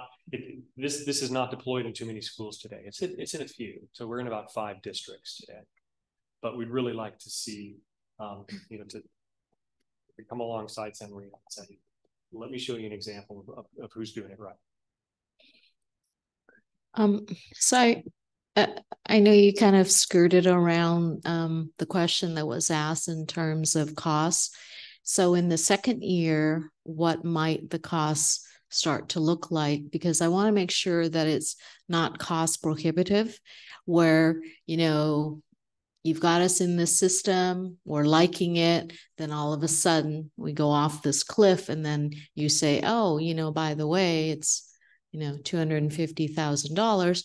And so we need to kind of really have some, dollar signs to kind of understand what the budget is, what we're looking at. Yeah, and I apologize, I didn't mean to scoot around that question. As far as the ongoing maintenance costs would be, depending on which licensing we end up implementing. Right now, the different proposals that we're kind of kicking around would be between $16,000 probably on the low end, up to maybe $26,000 annually on the high end. Typically, there's a 2.5% increase annually to that as well too. So that would be the ongoing maintenance. Again, depending on how many licenses there are, is it voice and messaging? If you guys are already using Catapult for messaging, maybe we don't need the messaging standpoint of it, and it's only the voice. So those are kind of some of the fluctuating numbers. But yeah, I apologize. We didn't mean to. Okay. And so then is it per item? So if I have 10 at each site, so that's 40, right, at 4 sites, and then plus the district, that's 50. So does that add up to the price tag as well? The maintenance is based on a per license. One license per one license, device. and it's like a percentage of that. So the way we have it built out right now is 349 licenses. So the idea would be that every staff member of San Marino School District has one of these badges, so that way you can reach them anytime, anywhere they are. That's a good thing. I mean, not to bother people, but it's almost like having a Teams or a mobile that's voice activated, that's easy to use for somebody that's not sitting in front of a computer to be able to reach who they want to reach, and the groups too. So you can call, broadcast all first grade teachers, broadcast all second grade teachers, broadcast the maintenance, communicate in groups. Again, integrations are almost unlimited as we continue to evolve, but integrates with your PBX phone system too. So if there's a phone call that comes in, you can direct it directly to the person's badge. They can take it. If you give permissions, they can make outbound phone calls from the badge as well too. So yeah.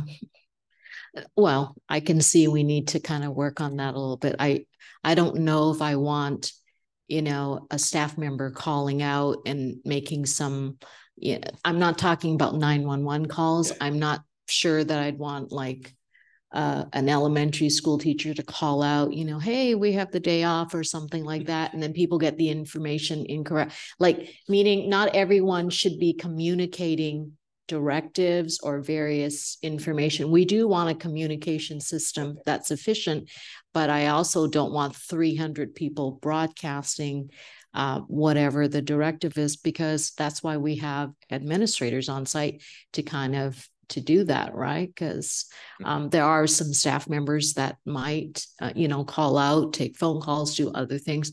I get that we might be replacing the walkie-talkie, the phone on the wall, the phone in the classroom, etc. But let me play the devil's advocate. I have a cell phone. I have a couple of devices. What's the benefit of being on that instead of this? Because I could say, call Linda Delatorre and I would get her. So then why do I need that badge? I don't work here, but I'm just saying, why would I want it when I already have this? This is my computer. This is my. I think the value really has been shown in the healthcare space, right? So all of the doctors and nurses, they all have cell phones. Even the way that we communicate with our loved ones. Sometimes you send a text, sometimes you call, sometimes you email. Mm-hmm. And so this really does make it very efficient for those very brief locate principal, call the nurse, at the pickup line, I need, this child's, parent is here to pick it up. So there really is an efficiency to it, and really just the way that we communicate on a day-to-day basis. I think, as Dr. Choi said, you will be, I think, pleasantly surprised at the use cases where Vocera can apply. When you think about the teacher who won the Teacher of the Year award in the special ed class, those individuals who are caring for those students can never leave their side, right? In many cases. And so how does a teacher like that reach out when she needs help or he needs help to a group? And knowing like, I need somebody to come and just relieve me for a moment because I have to, whatever the case is, there are all of these different little use cases in the education space where we really do see some parallels to what we've already accomplished in the healthcare space, translating over to the education space. So, from a safety and security perspective, there is the likelihood teachers just don't always have their phones with them in an emergency situation. It could be in their desk, it could be in their purse, it could be, somewhere aside from them. So you want to have something that's right here, that you can hear, that's ready for you in a worst case scenario. I think those are some of the ways that we think about that. Yeah. And then to address your concern around the broadcast, again, this is a software driven platform that's customizable. So you can it's all permission based as far as broadcast. So you can say only administrators, principals have the ability to broadcast, teachers have the ability to broadcast. So you can assign who can do what as far as outbound calls, broadcasts, communicate. I mean, you could have one person that can only talk to one other person, and you can build that into the database as well too. So it's really whatever you want it to do. It's permissions based is key in all of this as well. Because it's a very valid concern. You don't want everybody to have the ability to. And then the deployments that we've done recently with districts, as far as what is different about the cell phone too, is if you're a teacher, I can go in do not disturb mode. I'm in class and focusing on my class. But if something were to happen that you really needed to reach that teacher, if their phone's turned off or it's not put away and it rings and they just silence it, it's hard to really break through and talk to that person. Where with our device, we have what we call it our urgent call. So if I really needed to get a hold of Dr. Choi, I can hit my badge and say urgent call to Dr. Choi, and it's going to break through his do not disturb, and I'm going to be able to talk to him immediately. So just those urgent communication, quick, more efficient. So in the hospital, you mentioned the Kaiser UCLA hospital, they already utilize your device. So entire hospital, how many percent worker they carry for? It's most often emergency, OR, nurses, and transport. I would say though that's the places where we start. doctors very rarely are using, Vocera. I mean, I've had nurses say, how do you get doctors to use Vocera? And my response is, how do you get doctors to do anything? Right? I mean, like if it's a value and a benefit to the surgeon, they'll use it. So when a surgeon has maybe a Vocera app on their phone, they walk into surgery, they put their phone down, the profile transfers to the badge, they go into surgery hands-free, they're able to communicate hands-free when they need to. When they come back out, they take their badge off, they pick their phone up, and they keep going. So there's lots of different use cases in the hospital. How many employees do we have? Roughly 350. 350, including all the walk-ons and coaches and it's not include walk-ons. It's classified and certificated. So those are our permanent employees. Okay. So is the pilot for all staff? That's to be determined. So it depends on what makes sense for the district on the rollout. So would we start with one school and then, how has technology been rolled out in the past? What has been a successful technology deployment? What does that look like? What are the criteria for that? Again, in this case, we haven't finalized the pilot, the scope of the pilot. However, I did, provide some statistics and number of employees that we have.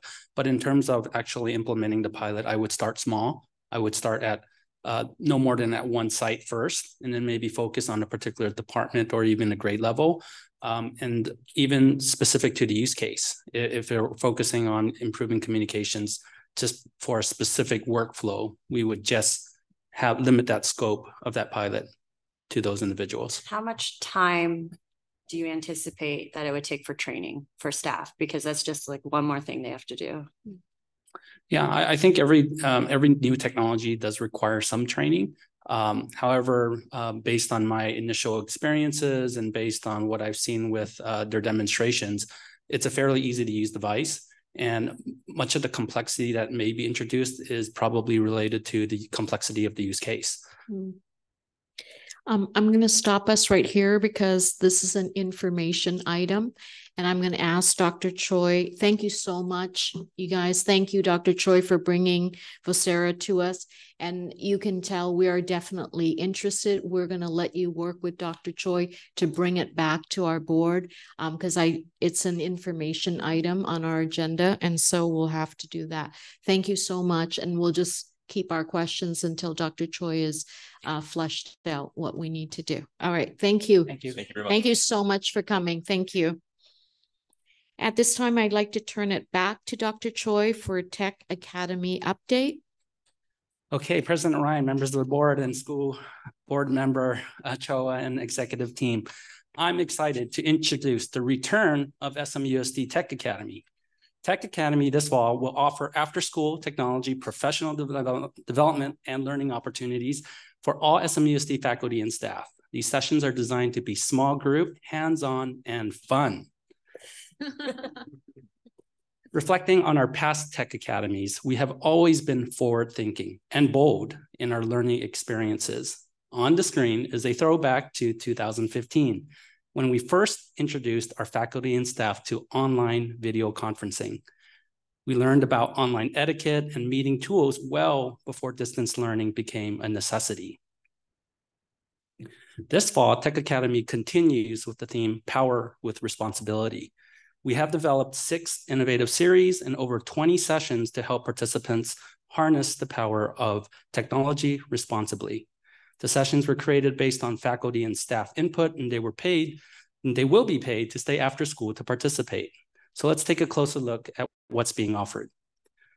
Our Google for Educators certification series, led by Google certified trainers, prepares participants to master Google Docs, Sheets, Forms, Slides, and more, leading them to become a certified Google educator. We also have sessions on ChatGPT and integrating AI in the classroom, led by our own San Marino High School teacher and ISTE Educator of the Year, Mr. Peter Bacconi, along with a national classroom AI expert, Marcia Keish. And as part of our Classroom Tool Belt series, we will empower teachers to use GoGuardian to maintain a focused digital learning environment, create web pages in Edlio, and maximize the power of the Apple iPad. Our very own high school media arts teacher and Apple certified learning coach, David Basotto, will lead the Creative Minds series, focusing on Canva and the Adobe Creative Cloud Suite. In October, it will be Cybersecurity Awareness Month, and we are offering a Cybersecurity Essentials for Everyone series. Last but not least, we have a data-driven series with sessions dedicated to optimizing Schoology, PowerSchool, and some custom reports. Now, our Tech Academy schedule and the session descriptions for each of the series are now available, and they could be found on our website at techacademy.smusd.us. The sessions will run from October 16th to November 9th, and we are encouraging all faculty and staff to sign up for these valuable learning opportunities. And that is a brief look at our upcoming Tech Academy, and I'd be happy to answer any questions. Thank you, Dr. Choi. All right, looks like we have none. So at this time, I'd like to turn it back to you for Parent Square update. Nice. So finally, my last presentation. Tonight is about expanding the use of Parent Square district-wide. Parent Square is a powerful online solution that unifies and streamlines school-to-home communications while offering new features to school administrators, parents, and students. As you see here, traditional school-to-home communications involves many manual processes that can be challenging for schools to manage. Sometimes these different systems can make it confusing for parents and students on the receiving end. Parent Square offers a new way to unify a variety of communications tools into a centralized platform to better serve our students and our parents. Parent Square is focused on 3 important communication functions to engage parents. First, Parent Square delivers alerts and notifications. Parent Square also features electronic forms to gather and process information, things like signups, payment collection, and even photo submissions. Finally, Parent Square facilitates improved communication, not just at the district and school levels, but also at the classroom level. Parent Square sounds amazing, right? But it's not completely new to us. Last year, we piloted Parent Square at San Marino High School for athletics communications. It helped streamline and organize communication among various sports. It made it easier for parents and students to receive communications via text messaging and app notifications. Our goal this year is to expand the use of Parent Square district-wide. By doing so, we aim to consolidate some traditional tools, save costs, and be more efficient. Our leadership and our principals are excited to expand the use of Parent Square this year. As you will see next, there are many features offered through Parent Square. Now I'd just like to take a quick look and highlight what's new and coming. Parent Square will be rebranded as the new district app for parents and students and can potentially replace our existing mass notification system for cost savings. With the closure of Shutterfly share sites, Parent Square can provide our classrooms and our parents with a secure digital platform to communicate and to share photos. Parent Square also integrates with Canva, a robust and easy-to-use design tool to deliver beautiful newsletters, which can potentially replace our existing online newsletter tool. Parent Square can also integrate with social media and even provide a digital directory that is more secure and up-to-date. Finally, another new exciting feature is using online forms and payment collection for things like field trips. Finally, an AI-powered translation feature can facilitate two-way communication between parents and teachers, allowing parents to receive and to respond in their preferred language. Whew, I don't know about you, but that was a lot of features, and it's only the beginning with Parent Square. And that's my report on Parent Square, and I'm happy to answer any questions. Okay, so just so I get this straight. So what exactly is it? Because I've been here for about 12, 13 years now. And I think I saw the beginning of the app and PowerSchool and all of that. And honestly, I don't even log into PowerSchool. I don't even know how to use it. As a parent, I'm just feeling like there's just a lot of different apps thrown at me. So what exactly would Parent Square be replacing? And what is it going to integrate with as we are, like, what are we still going to continue to use? Yeah, that's a great question. And what's amazing about Parent Square is that it does unify a lot of the communications tools that schools have traditionally used. So, for example, our newsletters, we use Constant Contact for our newsletters. For mass notification, we use Blackboard. For our mobile app, we use Blackboard. So there's so many different tools that oftentimes parents and students and even staff get confused. Like where is the official communication coming from? And what Parent Square brings to districts is really a consolidation, integration, where you as a parent can rely and say, this is official communication coming from my school. And it's going to come to me via a text message. It's going to come to me via email or even the Parent Square app notification. And it would help us reduce a lot of the overhead involved in maintaining all these different systems out there and consolidate it into one. And it's not a brand new product. Parent Square has been around for a few years. And what we've seen in recent years is that most districts have made the transition to Parent Square.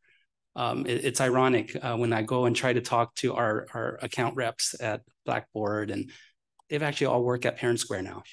So it's a really exciting project. I think it's an opportunity for us to consolidate, to really maximize the use of communications and to empower not just our administrators, but also to empower our parents, empower our students to have access to information that they know is reliable and they know that it's going to come to them versus wondering if they've missed the last communication.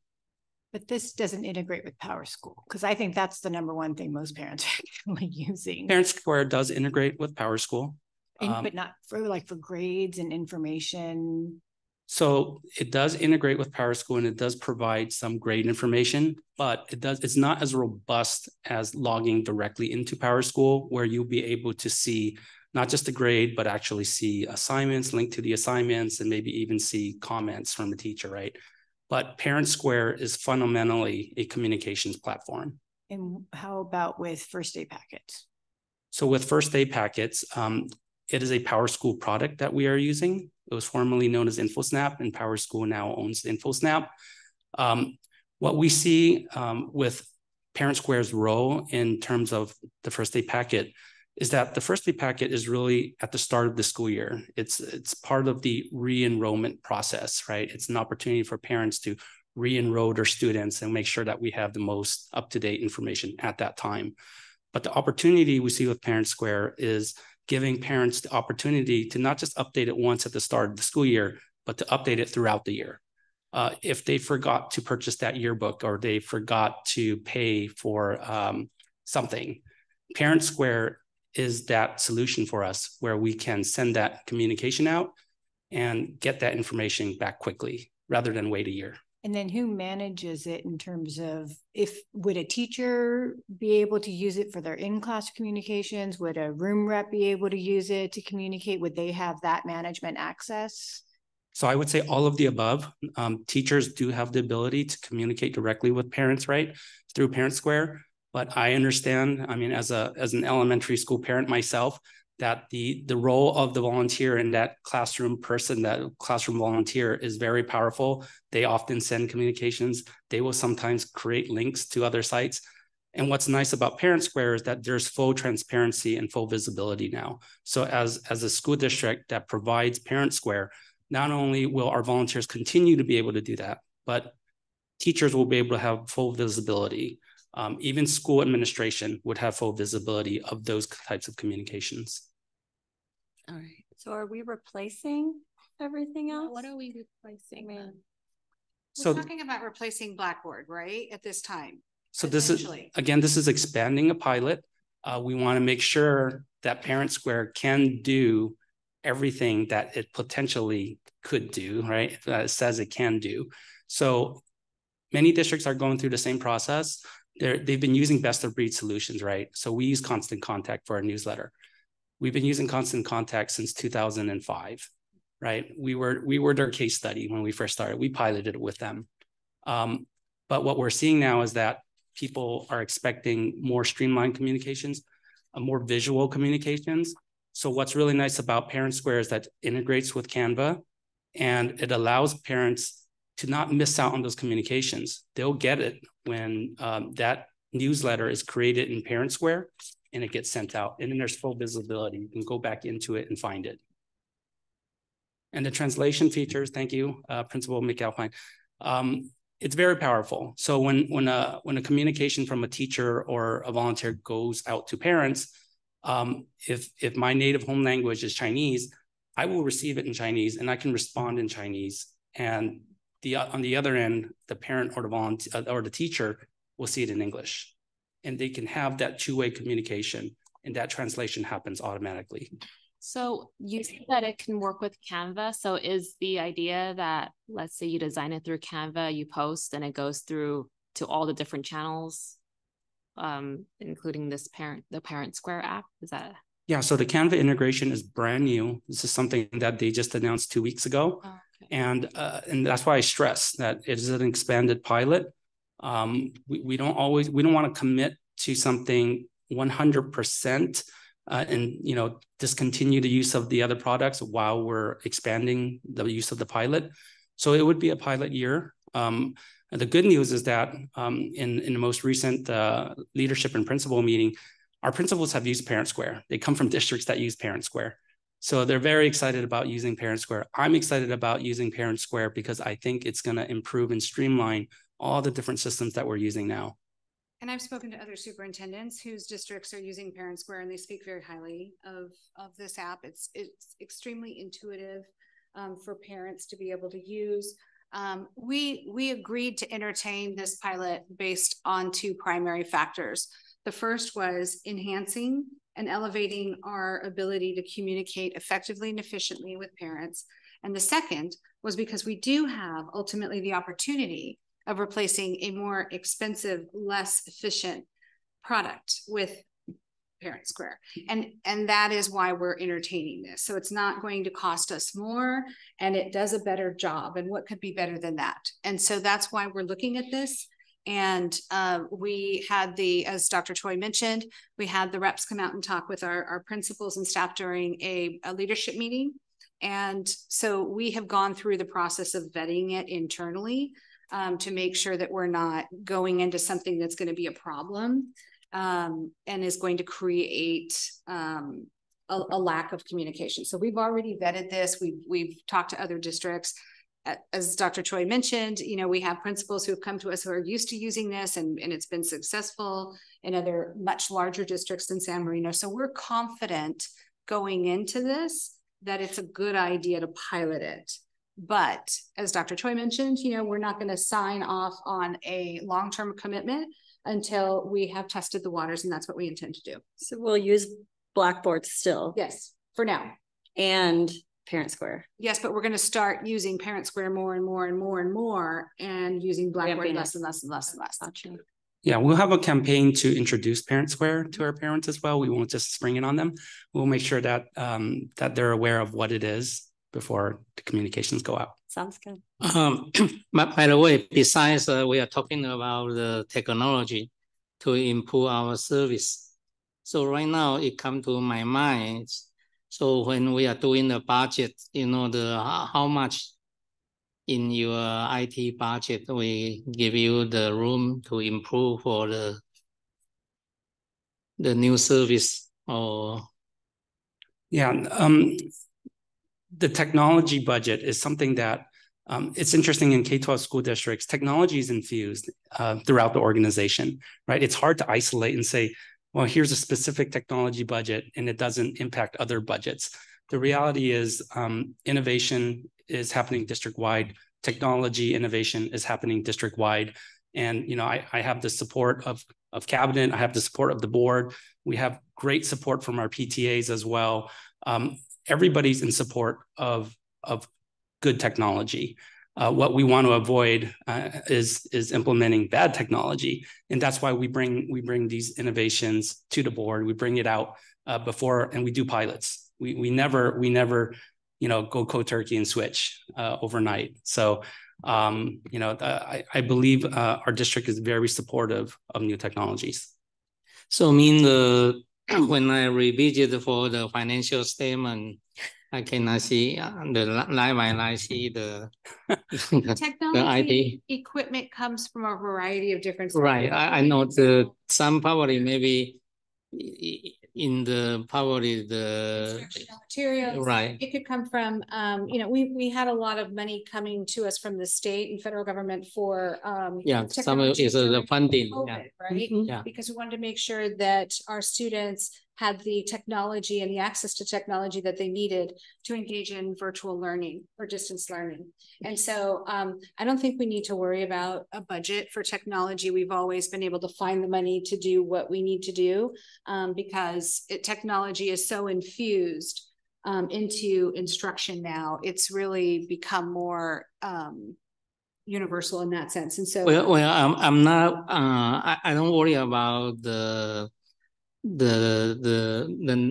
dollar sign or spending, but I mean when the technology has a budget, mean that make a organization to grow and then make a change. Yeah, that's the one I'm ask you the question. Yeah, I think what's impressive this year is that we do have a budget line item for program innovations, and I've been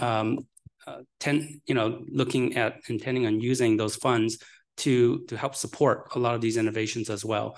So that is a very I think bold move by the district to support that. Okay. Thank you so much. Sorry, 2 quick questions. So just want to confirm there's no third party sharing of our data in using this, right? So Parent Square interfaces with our SIS. That is typically our sole source of data. That's where there's true integration with our data. But as far as other third party, no, they have to comply with state law in terms of how they safeguard our data. And there's actually state law that states that when we own the data that we generate, we own it. And then if we want them to delete it, we inform them and they delete it. And then my second question is, when there are problems and issues, is the customer service going to be something that we will need to provide to parents to help them navigate, or is Parent Square going to provide assistance? Because this becomes a little bit of a burden on your department if parents are always contacting, like as it is now, they're contacting you. So what does that look like? Yeah, we'll continue to support our parents and students and staff 100%. It's not an issue. And the reason why we like Parent Square is that it is so reliable that we wouldn't be picking a solution if it were not. Thank you so much, Dr. Choi. And again, this is an information item. Is there next, I would like to turn to Dr. Richter for resolution number 8. This is under action items, resolution 8, sufficiency of textbooks and instructional materials. Dr. Richter. Thank you, President Ryan. As shared earlier, in compliance with Educational Code 60119, tonight's public hearing is required for the Board of Education to take action to adopt resolution number 8, sufficiency of textbooks or instructional materials for the 2023-24 school year. So staff is requesting at this time that the board take action to adopt resolution number 8. I move to approve resolution number 8. Second. Thank you, Mrs. Chan, and thank you, Mrs. Gill. Do I have any discussion? Hearing none, roll call. Mrs. Lamb? Aye. Mrs. Gill? Aye. Mrs. Chan? Aye. Mr. Chang? Aye. Mrs. Ryan? Aye. And so the motion passes for sufficiency of textbook and instructional materials. Resolution number 8. Oh, number 8, yes.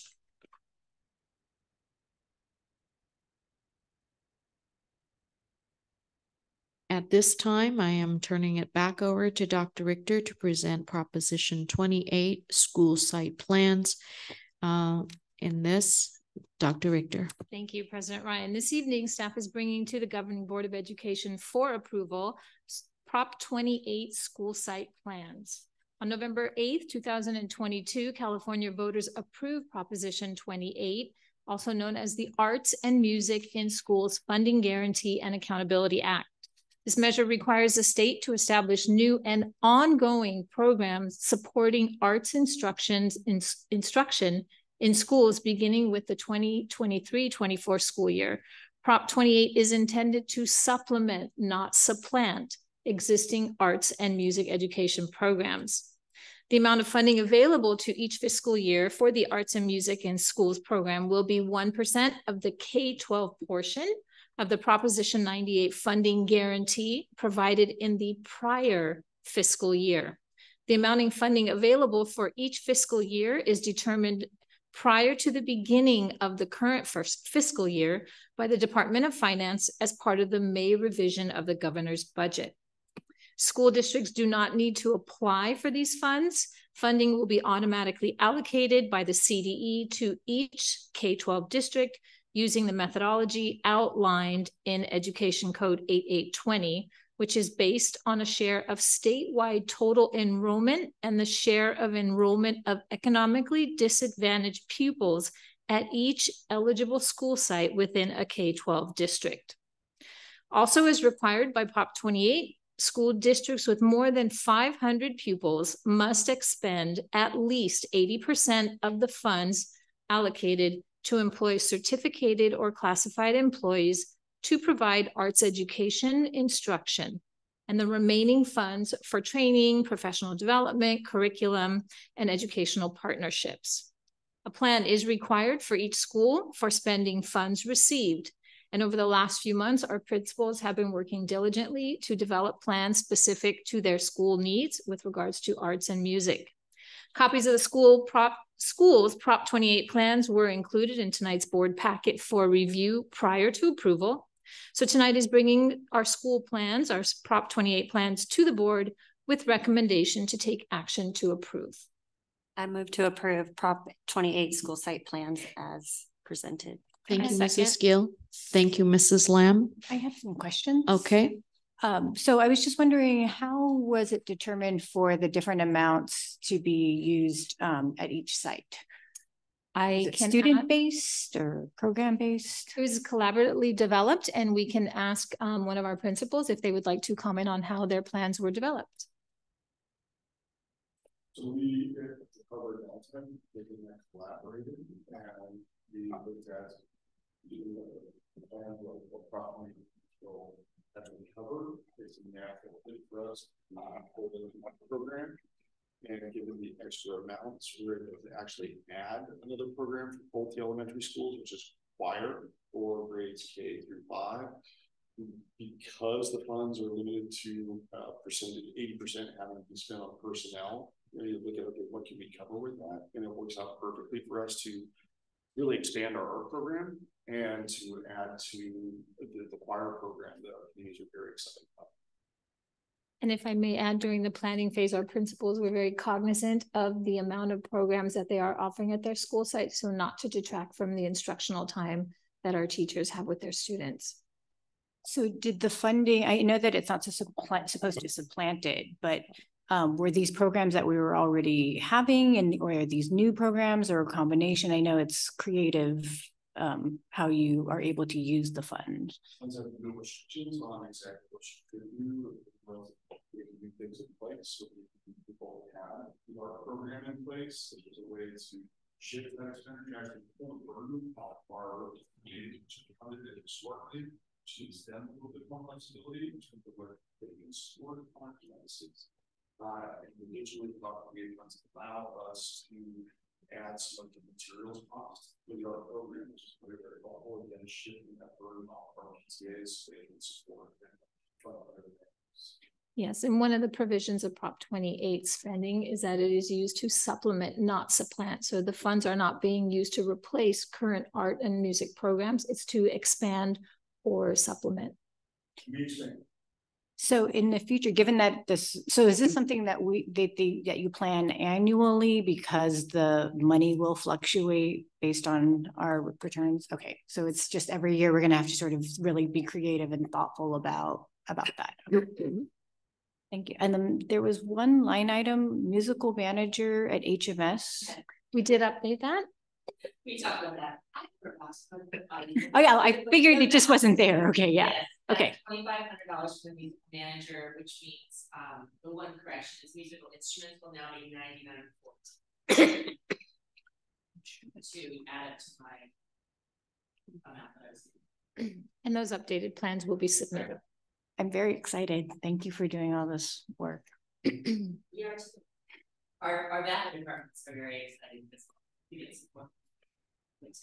And I'm sure our boosters and PTAs appreciate the load taken off of them, a little bit of breathing room. Thank you. And we had a motion on the floor from Mrs. Gill and Mrs. Lamb. With that, I'd like to do roll call vote. Mrs. Lamb. Aye. Mrs. Gill. Aye. Mrs. Chon. Aye. Mr. Chang. Aye. Mrs. Ryan. Aye. Motion passes for approval of Prop 28 school site plans. I'd like to turn it over to Dr. Lynn to present second reading and approval of resolution number 7.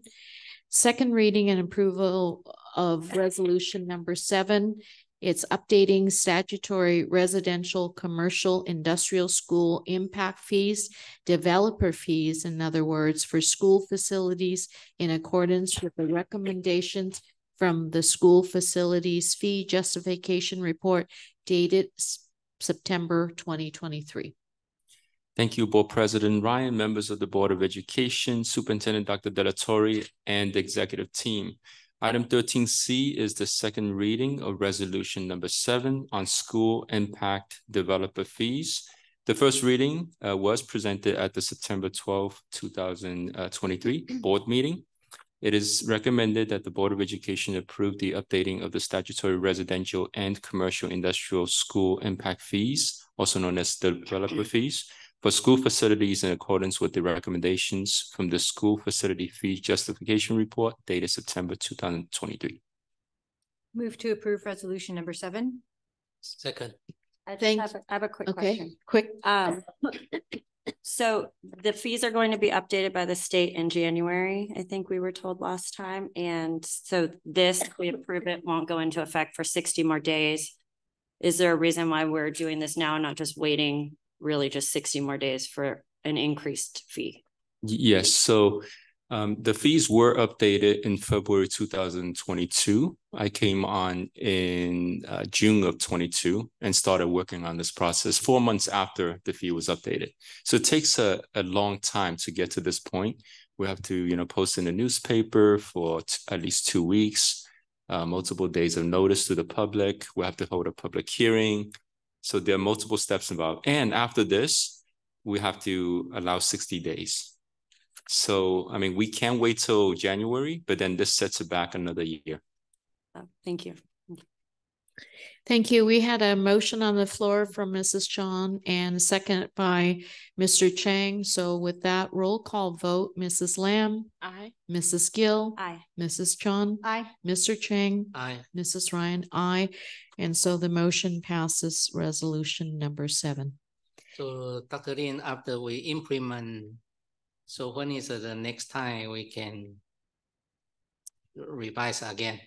So the next time will be 2 years since February 2022. So once that gets published in January, that's the anticipated timeline, 2024. What we'll do is we'll see how, if it's cost effective. It costs us almost $6,000 to do this fee study. And it is quite involving. There's a lot of data that's involved, a lot of back and forth with the company that does the fee study. Thank you so much for your work on that, Dr. Lin. So do I have a motion to approve developer fee? Oh, wait, we've already done that one? Yep. All right, now it's I'd like to turn it back over to Dr. Lin to present 2022. Did you have a comment? No, sorry. Report. Okay.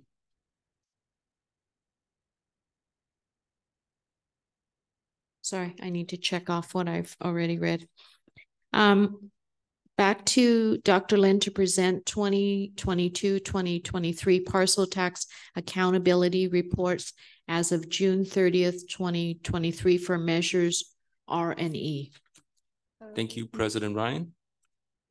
Yes. I think we need to do the developer fee accountability. I think we did C, but we need to do D. Yes, this I was just doing that, but you guys said that I had already done it. No. Okay. I think we were confused with what we just. Yeah, I So apologize. yeah, sorry. Move to approve developer fee accountability report as of June 30th, 2023. Thank you, Mrs. Gill. Second. Thank you, Mrs. Chon. With that, I would like to do roll call vote. Mrs. Lamb. Aye. Mrs. Gill. Aye. Mrs. Chon. Aye. Mr. Chang. Aye. Mrs. Ryan, aye. And so the motion approves for the developer fee accountability report as of June 30th, 2023. Thank you, Dr. Lynn. Thank you. Thank you, board. And next up, we have the parcel tax accountability report. Dr. Lynn. Thank you, President Ryan. Item 13E relates to the 2022-23 parcel tax accountability reports for measures R and E. Measure R paid for 11.92 full-time employees in the amount of $1.6 million. Measure E paid for 30.9 full-time employees in the amount of $4.2 million. It is recommended that the Board of Education approve the 2022-23 parcel tax accountability reports as of June 30th, 2023 for measures R and E as presented. I move to approve the parcel tax accountability report for 2022-23 as presented. Second. Thank you, Mrs. Gill. Thank you, Mr. Chang. With that, if there's no further discussion, roll call, Mrs. Lamb. Sorry, actually, I just wanted to clarify, wanted to make sure there's one thing. So the parcel tax accountability does not rely on anything related to home values, right? It is just purely by parcel. It is independent of the assessed value of properties. Okay, yes, so it is by parcel. Okay, so even if the home values increase, it's not going to have any impact on how much they're paying. It has no impact, right? The assessed values have no impact. Parcel taxes are based on what the resolution was for each of the parcel taxes, and it's capped at 3%. So if CPI is higher than 3%, it's capped at 3%. If CPI is lower than 3%, then we take the lower of the two. Thank you.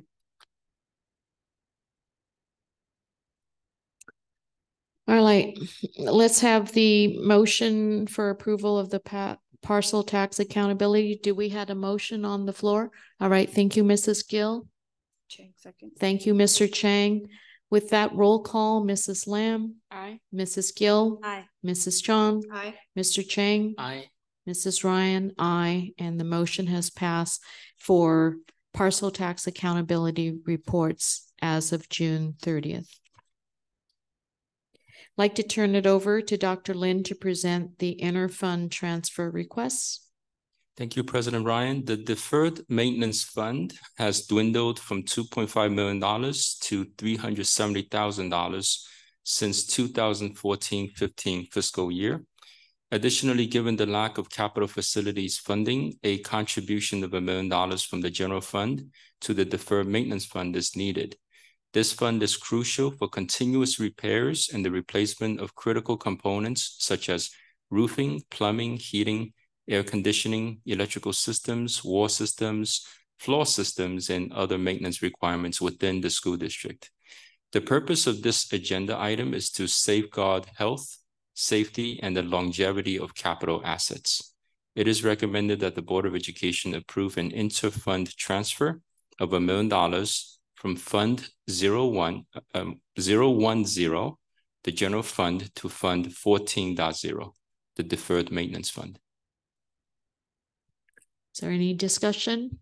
I had two. So is there an accounting of how much we spend annually on deferred maintenance? Yes, we do have that accounting. We can post some samples, and it is only for those items that were specified. because I'm thinking even when we look at our consent agenda, we had over 100,000 spent, I assume, for deferred maintenance costs, right? And so that becomes a fairly high ticket item of us just maintaining and keeping up. And then there's no money coming from the state anymore on that one, right? So that just comes out of our general fund. Right. We, in the past, we used to contribute towards the Fund 14 on a regular basis, but since 2014-15, we haven't. And we have withdrawn that money steadily throughout the years and has dwindled down to, less than 400,000. So anytime when a big event happens and we need to fix, and let's say general fund is tied up to a budget, we can't just do that. Right now, since we've done the year-end closing, presented last time when we had the board meeting, having those assigned dollars, $1 million assigned to deferred maintenance would be a prudent way to approach this. And I assume some of this $1 million came out of the 5 million you were able to find from all the different parts and pieces. Exactly. Okay. Yes. Great. Thank you for finding that money. I move to approve the interfund transfer of $1 million. I second. Thank you, Mrs. Gill. Thank you, Mrs. Lamb. Roll call, Mrs. Lamb. Aye. Mrs. Gill. Aye. Mrs. Chong. Aye. Mr. Chang. Aye. Mrs. Ryan. Aye. Motion has passed regarding inter-fund transfer. Dr. Delatorre, it is time for you to bring any discussion items to the board. I have none at this time. Thank you. Here. Can I make a comment for All right. tonight? Mr. Chang, go ahead. When I enter this room, so I see the two teachers here. I'm kind of touched. One is the elementary school Valentine teacher. Ms. Pfeiffer. Yeah. The 2000, I think 1999. She was my older son teacher. Yeah, she was my son. And then my son too. And Miss Chava, my two son chemistry. Yeah, Ms. Jepik was ours too. So I heard from the old class alumni high schools, they said when they get done from Miss Chava's the course, they go to the college freshman. They are very easy. So I think the good teacher and they are served for long term. Education, you really cannot see the short term. It's a kind of the long term. You see the result, and the result may not just happen in when they college admission. When they go to the society for so many years, they will see the San Marino High School, the training, the quality is very different from the others. Is my comment. All right. Thank you, Mr. Chang. All right. With that, I'd like to adjourn the meeting at 9:20.